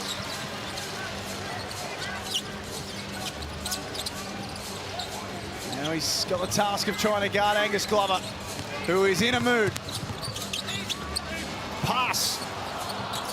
Maldonado can't score. Hawks ball. Pass. Great pass. A rare transition bucket for the Hawks. I don't know what you can take out of this. The lead is ballooned out. Down 26 at the half, sitting on a 32-point deficit now. It's gotten worse, Coach. Tell you what, though, Phoenix would have to leave here full of confidence in every category. They played great defense. They shot the ball well. They moved the ball well. They've done all the right things. But it's unrealistic, Coach, to think a team can shoot 17 threes every game. No, it's not gonna happen. So that's not going to happen every week. But you got to be able to hang your hat on something. And the defensive end, they'll be able to hold a team. Like the Hawks could turn around and say, well, we're not going to shoot 4 of 13 from 3. Well, you know what? If the defense is like this, you might. Some blood on the floor, so we'll get a delay here. Southeast Melbourne next Thursday host the Sydney Kings here on a Thursday night, and then travel to Brisbane on the Saturday night. So 2 teams kind of around the same mark. The Sydney Kings, speaking of, in action in the final game of the round tomorrow against the Perth Wildcats. That is interesting. That's a game. That's one of these games right here, coin flip. I have no idea who's going to win this. Nah, so you can't get a read on the Kings right now. 1 minute they look like the best defensive team in the league, and then the next minute. There's checkers in the house for Saturday Night Hoops. Good crowd for the Southeast Melbourne Phoenix. I know of 3. 83 to 52. Tell you what, Jack, the post-match press conference is going to be interesting. I hope you got some good questions ready for JT, Kelsey. You should go along and make an appearance. Yeah, with that nice jacket on. Yeah, I might sit this one out. Justin Tatum might pick you up and throw you like a javelin. We might be walking to our car, Copes, and we just see this little human flying through the air, and it's Damon in his nice men's club jacket. Oh,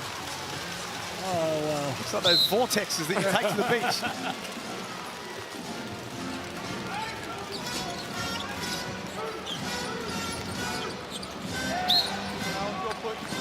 The foot of Wiley Bales. Hunter Maldonado, 11 points on 50% shooting, 7 assists, 0 turnovers, 5 rebounds. good day. Oh, glove. Don't hate it. 2 for 1. And there was talk about them looking for another import at one stage. There still is. There still is? Yeah, absolutely. We'll pick that up in the 4th quarter, where it all sits for Hunter Maldonado. He spins out of control. And Phoenix look to finish the quarter off in style. Behind the back, wow. Maldonado, forwardly in. He can't score. It's the Phoenix who lead this one by 31 points at 3/4 time. They have not relented at any stage tonight. Big performance in front of their home crowd tonight. We're going to come back and see how it all plays out in the 4th quarter on the other side of this.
Jack's NBL. It's a bit of a thrashing here at John Cain Arena, but there's someone that I'm desperate to talk to, and it's the GM of our Next Stars program, Liam Santamaria. You spent time in our commentary team this year and last year, but your main role is with the Next Stars. We see Malik Lewis out there tonight. How do you see the progression of some of these youngsters this year? Going well. Really enjoying the way they've gone about it at the start of the season. Enjoying what Malik's doing tonight, knocking down a couple of threes. I'm loving the Angus Glover show. That first half was incredible, wasn't it? But yeah, you look across the league, Karim Lopez and Dash Daniels, of course, projected first-round guys and having such a strong start to the season. You see the GM of the Brooklyn Nets here this evening. Are they the kind of people that you're having discussions with about the boys that are in the league? Oh yeah, I always try to bring them up when we're having a conversation. Yeah, BJ Johnson, assistant GM of the Nets, in the house. And look, he and a few others are looking forward to tomorrow in particular when Karim and Dash play against each other here at John Cain Arena. So lots of NBA attention on these guys this season. Thank you so much for your time and enjoy the rest of this game. Cheers, thanks. What a mover and shaker our man has become, Liam Santamaria. Yeah. He's just dealing with NBA GMs and all the big names in world basketball. I think I walked past him and he didn't even speak to me. Come on, Liam. Liam is making it happen. He rung me the other day. I saw his name come up on my phone. I got very excited because he's a big deal now. Oh, yeah, he's a big deal. We're just plankton compared to Liam Santamaria.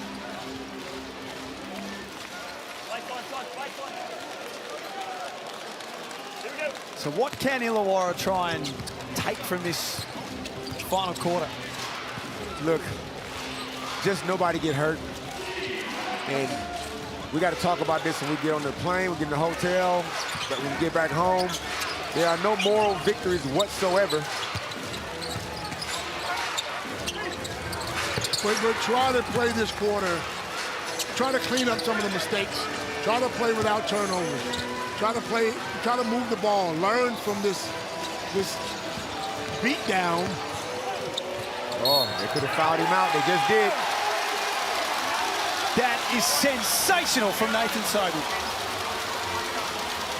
Yep, JaVale reached in, stuck his hand in a cookie jar. I mean, what do these big guys get from reaching there? JaVale just robbed us of another couple blocks possibly and some more rebounds. But hey, it was not the team's game, so he's fouled out. I was surprised that Justin started him in the fourth quarter and left him out there in that third. I'm surprised Angus Glover's not on this floor. I know I would want to be. Is there anything that Josh King could be annoyed with? Like it don't look like he's happy at all. Oh, he'll find one. That's what the great coaches do, though. They sets high standards. Jonah Antonio out there to start the fourth. Former tight end. I thought they retired number 8. Yes, they did. No. Is that your number?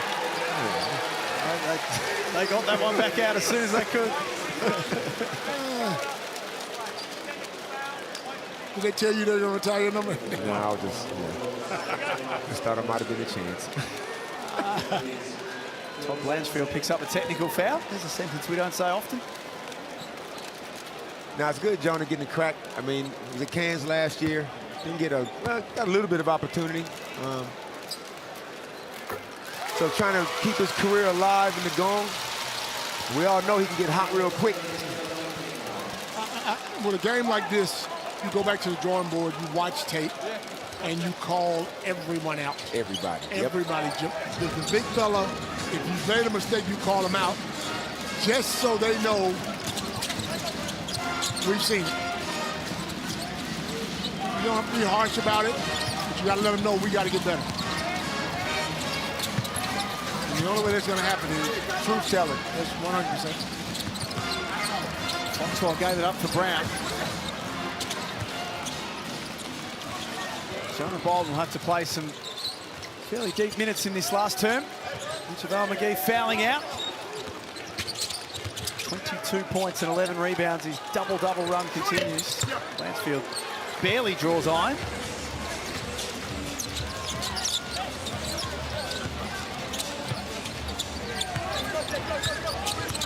Down to Lewis on the low block. And one. That's worked out okay. It is a 35-point lead. And we've got a bit of feeling out here now. Bawali Bales came in unnecessarily and inflamed the situation.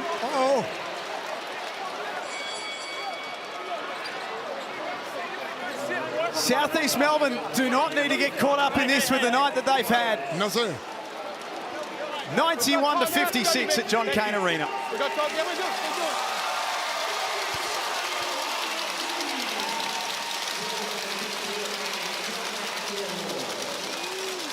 Bit of feeling. This ain't the time. Like 35 points down. Like the enemy is not the Phoenix. The enemy is yourselves right now. Yeah. You guys have created this mess. See, I would like to go on with your point, Coach. There were some games, there were some practices that we had when we did, have a bad loss and Brendan Joyce was coaching, and trainings were, when I say brutal, I'm talking about with each other. Like we almost fighting each other. Almost. We going at it, Coach. I mean, because you take it out on each other you don't fight the other team. You got to go into training, and it's some habits probably happening in training that allows for games like this to happen. Sometimes, you know how it is, you don't want to foul the guy in training because that's your boy, or you call them fouls like, ticky-tack ones. You're giving guys the benefit of the doubt, and then you go on the road, and then this is happening. Now you're not getting calls that you think you should get. No, I'm talking about raising the ratchet at training with each other. Do you remember Ray Gordon? Oh, how could you forget Ray Gordon? Ray Gordon fought everybody on our team. So, let's have a look at this incident just before the timeout. Get off me. Not a lot in that. And then Bales came in as the third man, and Jordan Hunter said, no, get out of here. It's always that third man running in there. Nothing was going on.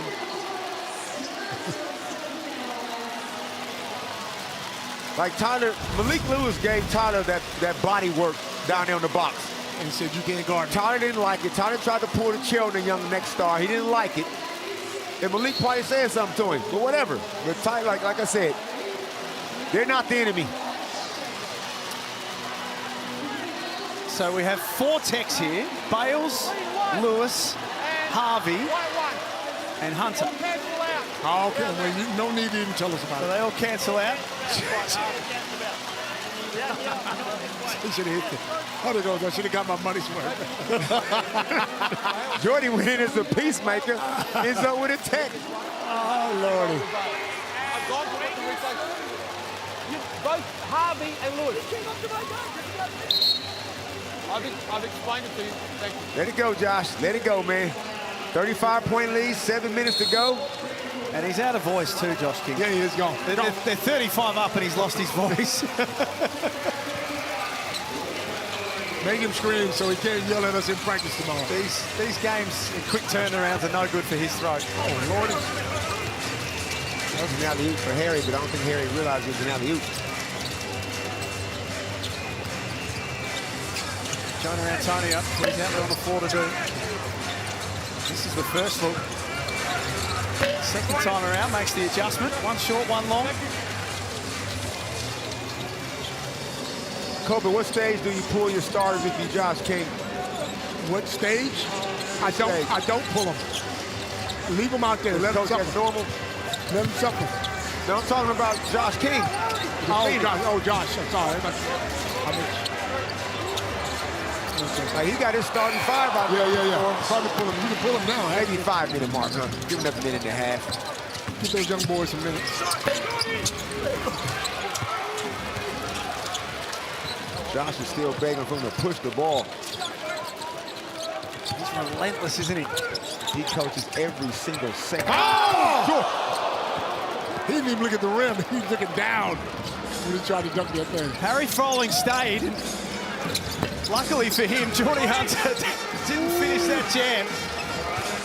We've seen Jordan catch a couple bodies on alley-oops and stuff.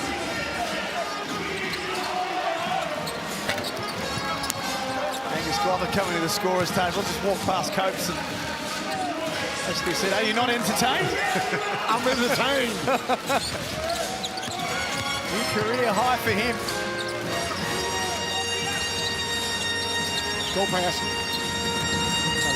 7-footer in front of you, and you quick as lightning. And look what happens on the other end. Oh! That's why it's time to get these boys out. Yep, look at him. Yep. That's a clean block. That is, but still, up 35. Yeah. Don't want to get, it's a clean. Maybe pushing it back. But you want to be smart now, because the last thing you want is an injury. Especially in the big man department. They already slammed a little bit thin there. Yep.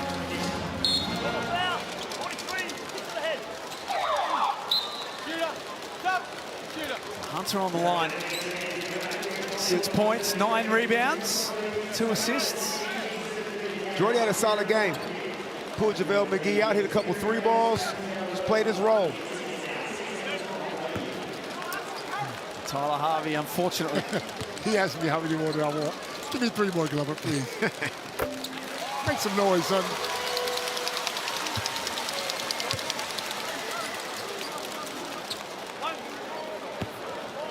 For 12 from the 3-point line. Angus has his career high. I wonder what his 8 threes. We've seen a couple 10 last year. Guys making 10 threes. Yeah. DJ hit 10 threes last year in Cairns. Golding had a 10-3 game as well. You know how good you feel for the rest of the week when you make 10 threes? Couldn't help but notice that Angus Glover just stood where we were in commentary just to hear what we were saying about him as well. He wanted that praise. And he's got a lot of it tonight. Sobey lays it up. 21 points for him. Nah, come on, subs. These youngsters in here. They're coming. They're coming. Daniel Foster, come check in. Ellis Bigger, if you're down there, you come check in. Sobey will come out now. This is, with 5 minutes still to go, this is a horrendous scoreline for Illawarra. Yeah. You can't polish this up any way, shape, or form. No, you can't. No, you can't. Coach, would you give Wesley Wundu these 5 minutes? No. Because he goes out there and stinks it up. I would just wait. Wesley Wundu's turned up and watched his team lead by 39. He's like, what you guys need me for? He's thinking, we're pretty good. Make that 41. Sub on the shooter.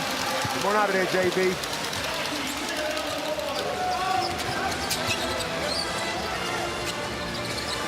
I guess it's not possible, Jack, to have any member of the Phoenix in the minus in a game like this. Here comes DJ. DJ Mitchell. It's an offensive foul on Harry Froling, who's got 4 fouls in 4 minutes. Hasn't scored and hasn't had a rebound, so he's certainly had a few friends, but it's been a tough night for Harry as well. Pretty sure it was Cameron Tovey that had the record for fouling out in the least amount of times. Can't remember how much time that was.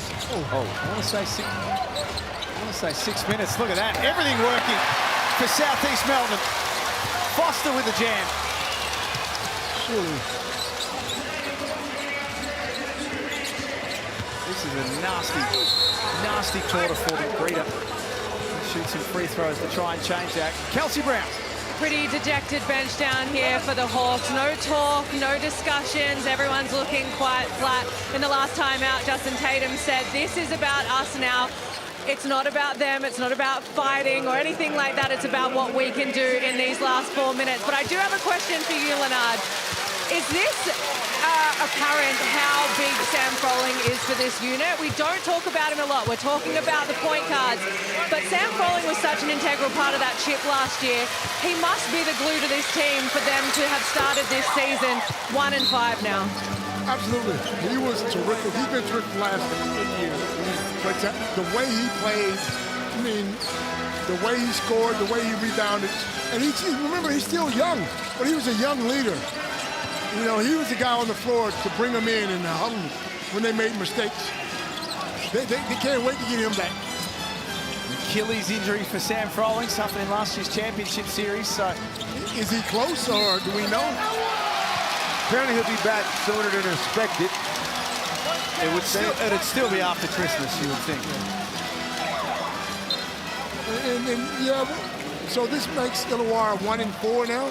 1-4. Yep. You know, it sounds bad, but you still got a long way to go. Hey, long way. We saw Tasmania last year going an 8-game winning streak, and we all thought they were cooked. Yeah. So it's possible. But all we can talk about is right now. All we can do is live in the now, Coach. And right now, this is about as ugly as it can get. Right now, your boys do not smell nice. Yeah. Thank you out there. There's just no world where this margin, I mean, Illawarra, in the eyes of quite a few, were favourites coming into tonight, even if they weren't. In my eyes, they were. They're favourites every week in your eyes. You probably, hey, Damo, you probably need these in. Take these glasses.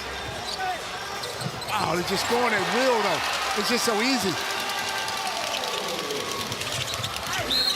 And I understand they want to push the ball, but if you look at that score, you would think maybe slow it down so the score don't look as bad. Ellis Bigger checking into the game. Yeah. I'm not familiar with his work, but I saw him in the warm-ups, Jack. He's an athlete. Yeah, he is. He's a big, big boy. Timeout, Illawarra. Ellis Biggett, 22 years of age. He got some court time against the New Orleans Pelicans, so he's going to get his chance tonight as well.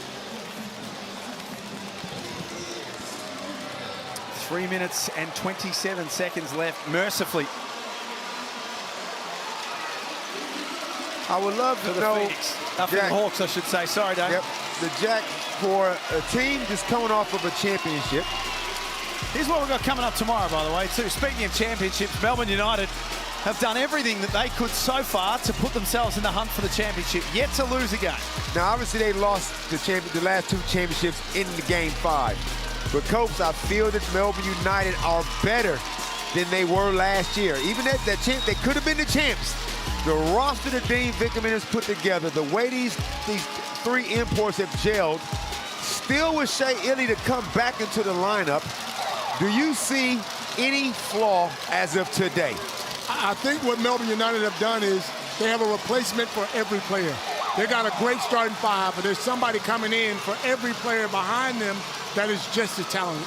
And then you got Shea Illy and Chris Golding, who now are waiting to get some time and waiting to get minutes with a team that's already doing quite well. 3 solid imports, solid Australian players, and Dean Vickerman's going to drive them.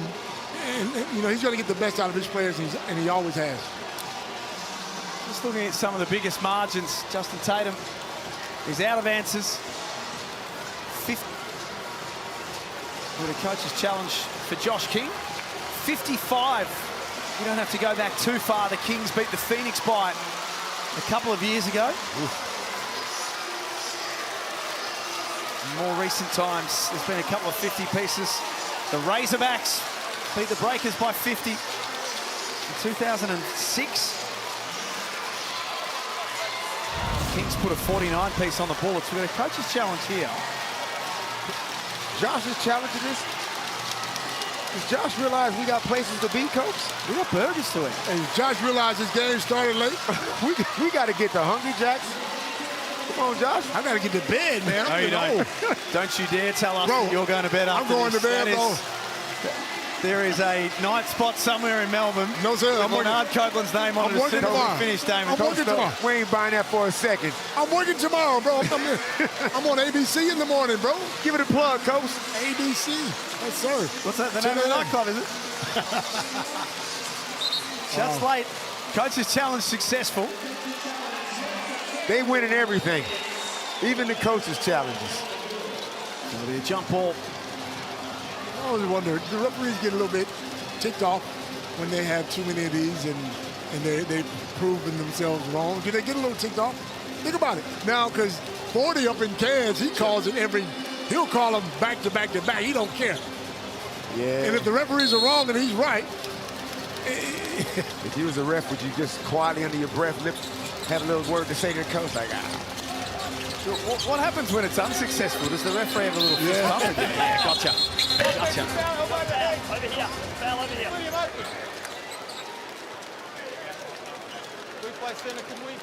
Oh, no.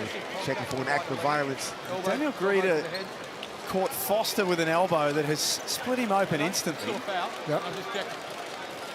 Happened in the corner part there, so didn't see it at first glance. He went over to him, too, and apologize and see if he was okay. So White 11 with the elbow. Greeter plays extremely hard, as we know, but I seriously doubt that was malicious. Yeah, hard and no fair. way. Yeah. And especially because he went over and apologized straight away. So, Baseline black.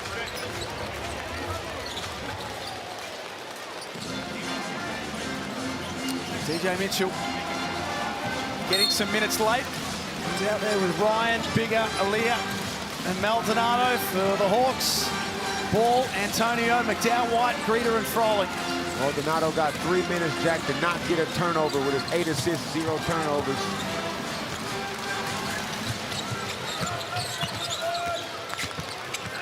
Greeter head down to the basket. Nice take and scores.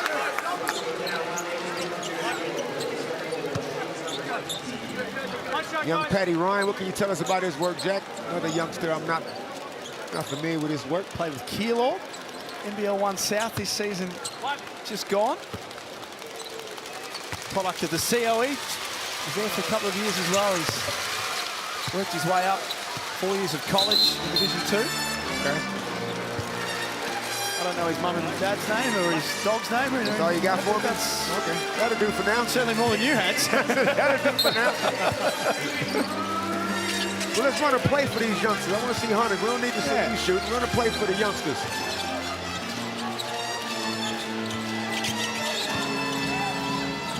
Oh, 4-61.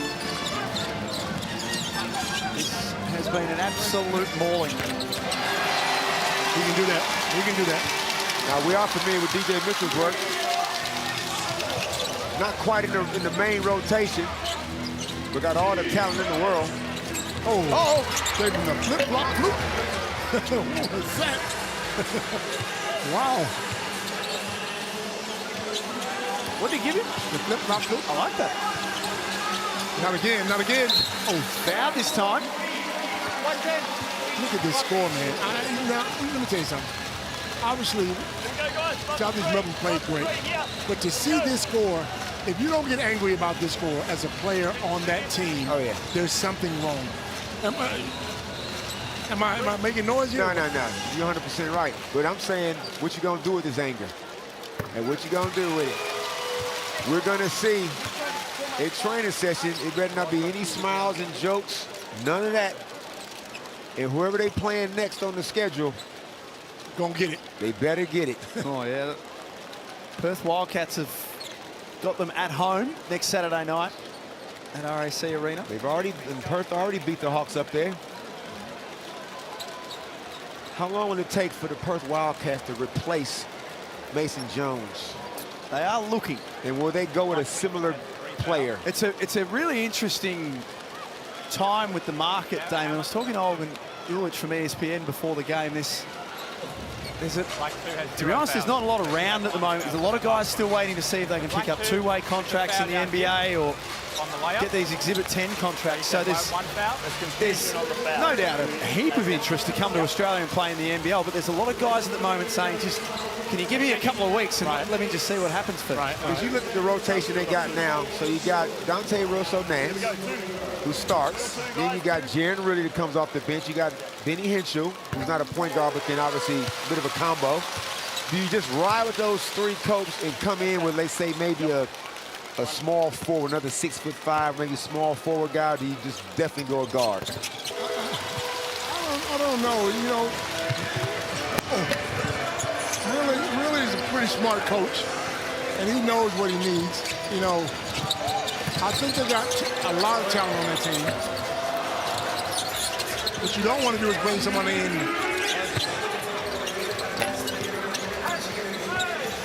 that's going to disrupt the way they're playing. I mean, disrupt their offense.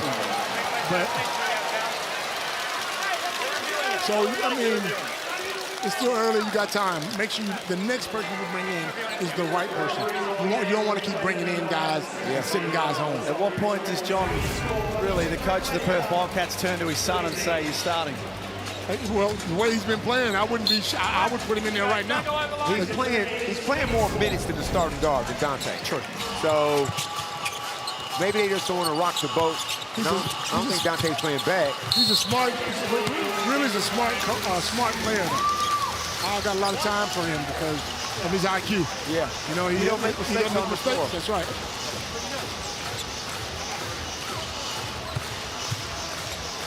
And it's rare when you see an import get the sack and the team is actually winning. Yeah. They got a winning record, and they still pulled the trigger, so. Speaking of sacks, imports are getting sacked all over the place. I'm a little nervous myself, and I got my citizenship. They're cutting everybody around. Your paperwork's legit, Copes. Man. We're stuck with both of you. We survived, Coach. We made it. Hey, we've been here a long time. They've never cut this many imports this early in the season, Jack. So is it the pressure on the coaches because we're putting pressure on them when they lose, or is it the pressure on the coach because this is not good enough? Or do you think that we perhaps don't tolerate what we used to? Is it a higher standard than what it used to be as well? Maybe. Oh, no, Maldonado. I'm looking at coach. Hey, Josh, get me out of here, man. I just got a jump time turnover. I was 9 assists, 0 turnovers. Oh, he ran into falling. That's a wall. He just hit a wall. I'm taking, well, it's only 90 seconds left now, but referees are thinking, don't make us blow these whistles. We also have places to be. It's a late game, man. Starting to dream over here.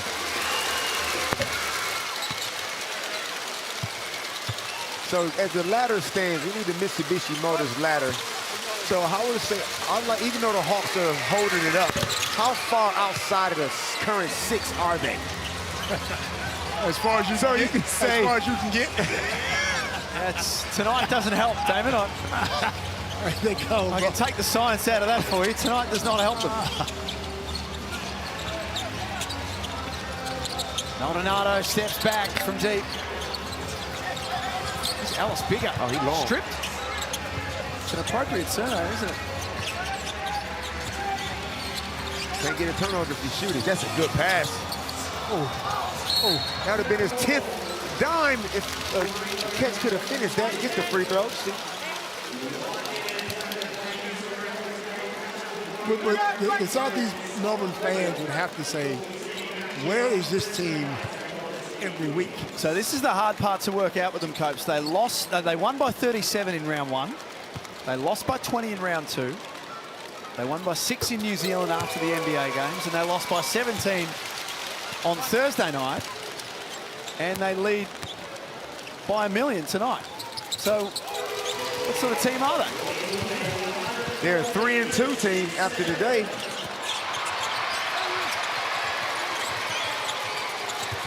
That record looks pretty good. It's knocked down from Harry Froling. It's great to see him back playing basketball and playing a role for the Hawks. Pass. What a pass from Kobe McDowell-White.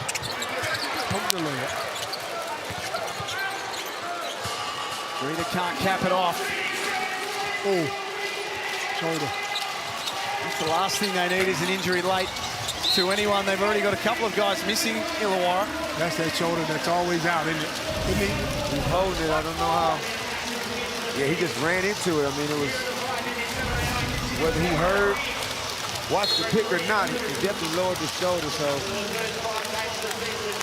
44-point lead, Jack. What is going on?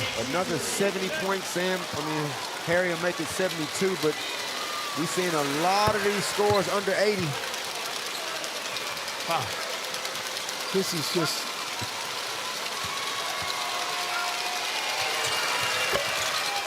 This one you just get in the locker room, coach.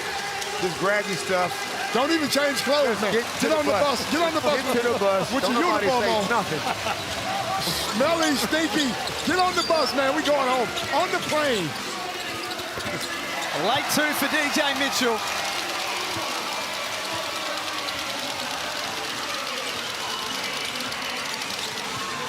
One last look for Froling.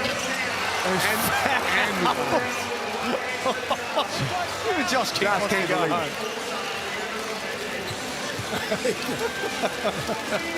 Oh, Lord.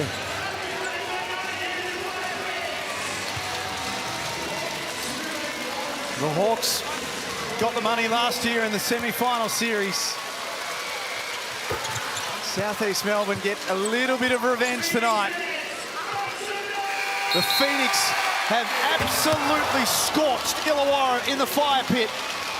116-76 the final score. The defending champions have got some serious problems. Yeah, they do, Jack. They have got a lot of questions that needs to be answered. This has nothing to do, this particular game has nothing to do with no Sam Frawley, no third import, no Dave O'Hickey. The group they got out there right now, Coach, got no business getting beat down like this. As we look at the Foot Locker player of the game, that's a no-brainer. Angus Glover got it done. 26 points, 8 made threes. He wanted to get back out there and see if he could get that up to 10, but a new career high, and there are a lot of people in basketball that'll be very happy for that young man tonight after everything that he's been through with his knee injuries, to be playing the way that he is and to do it against the Illawarra Hawks, where he all started back in the Gong all those years ago. Might just be that little bit extra special for Angus Glover as well. The Hawks, some serious soul searching to do now. JaVale McGee talking to this group about what needs to happen next. And for the Phoenix, they come back on Thursday and host the Sydney Kings off the back of a stunning performance tonight. We're going to come back and wrap it up on the other side of this in the Hungry Jacks NBL.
Well, there are beatdowns and then there are beat downs. Yeah. 116-76. Southeast Melbourne win over Illawarra tonight.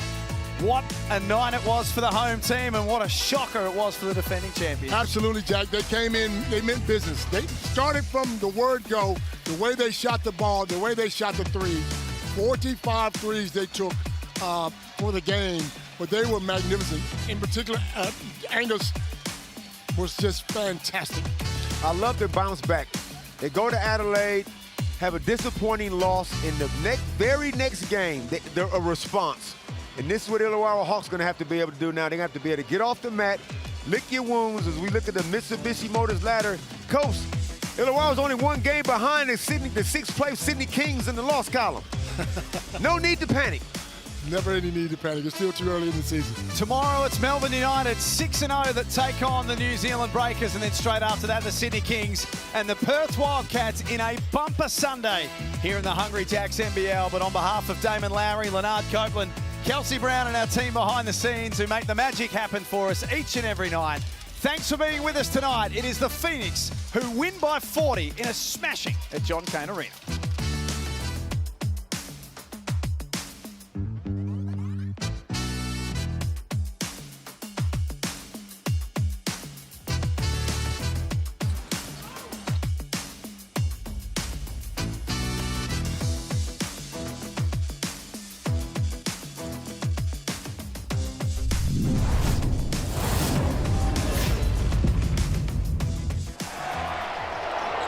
This program is brought to you by Hungry Jacks and Bunnings Warehouse.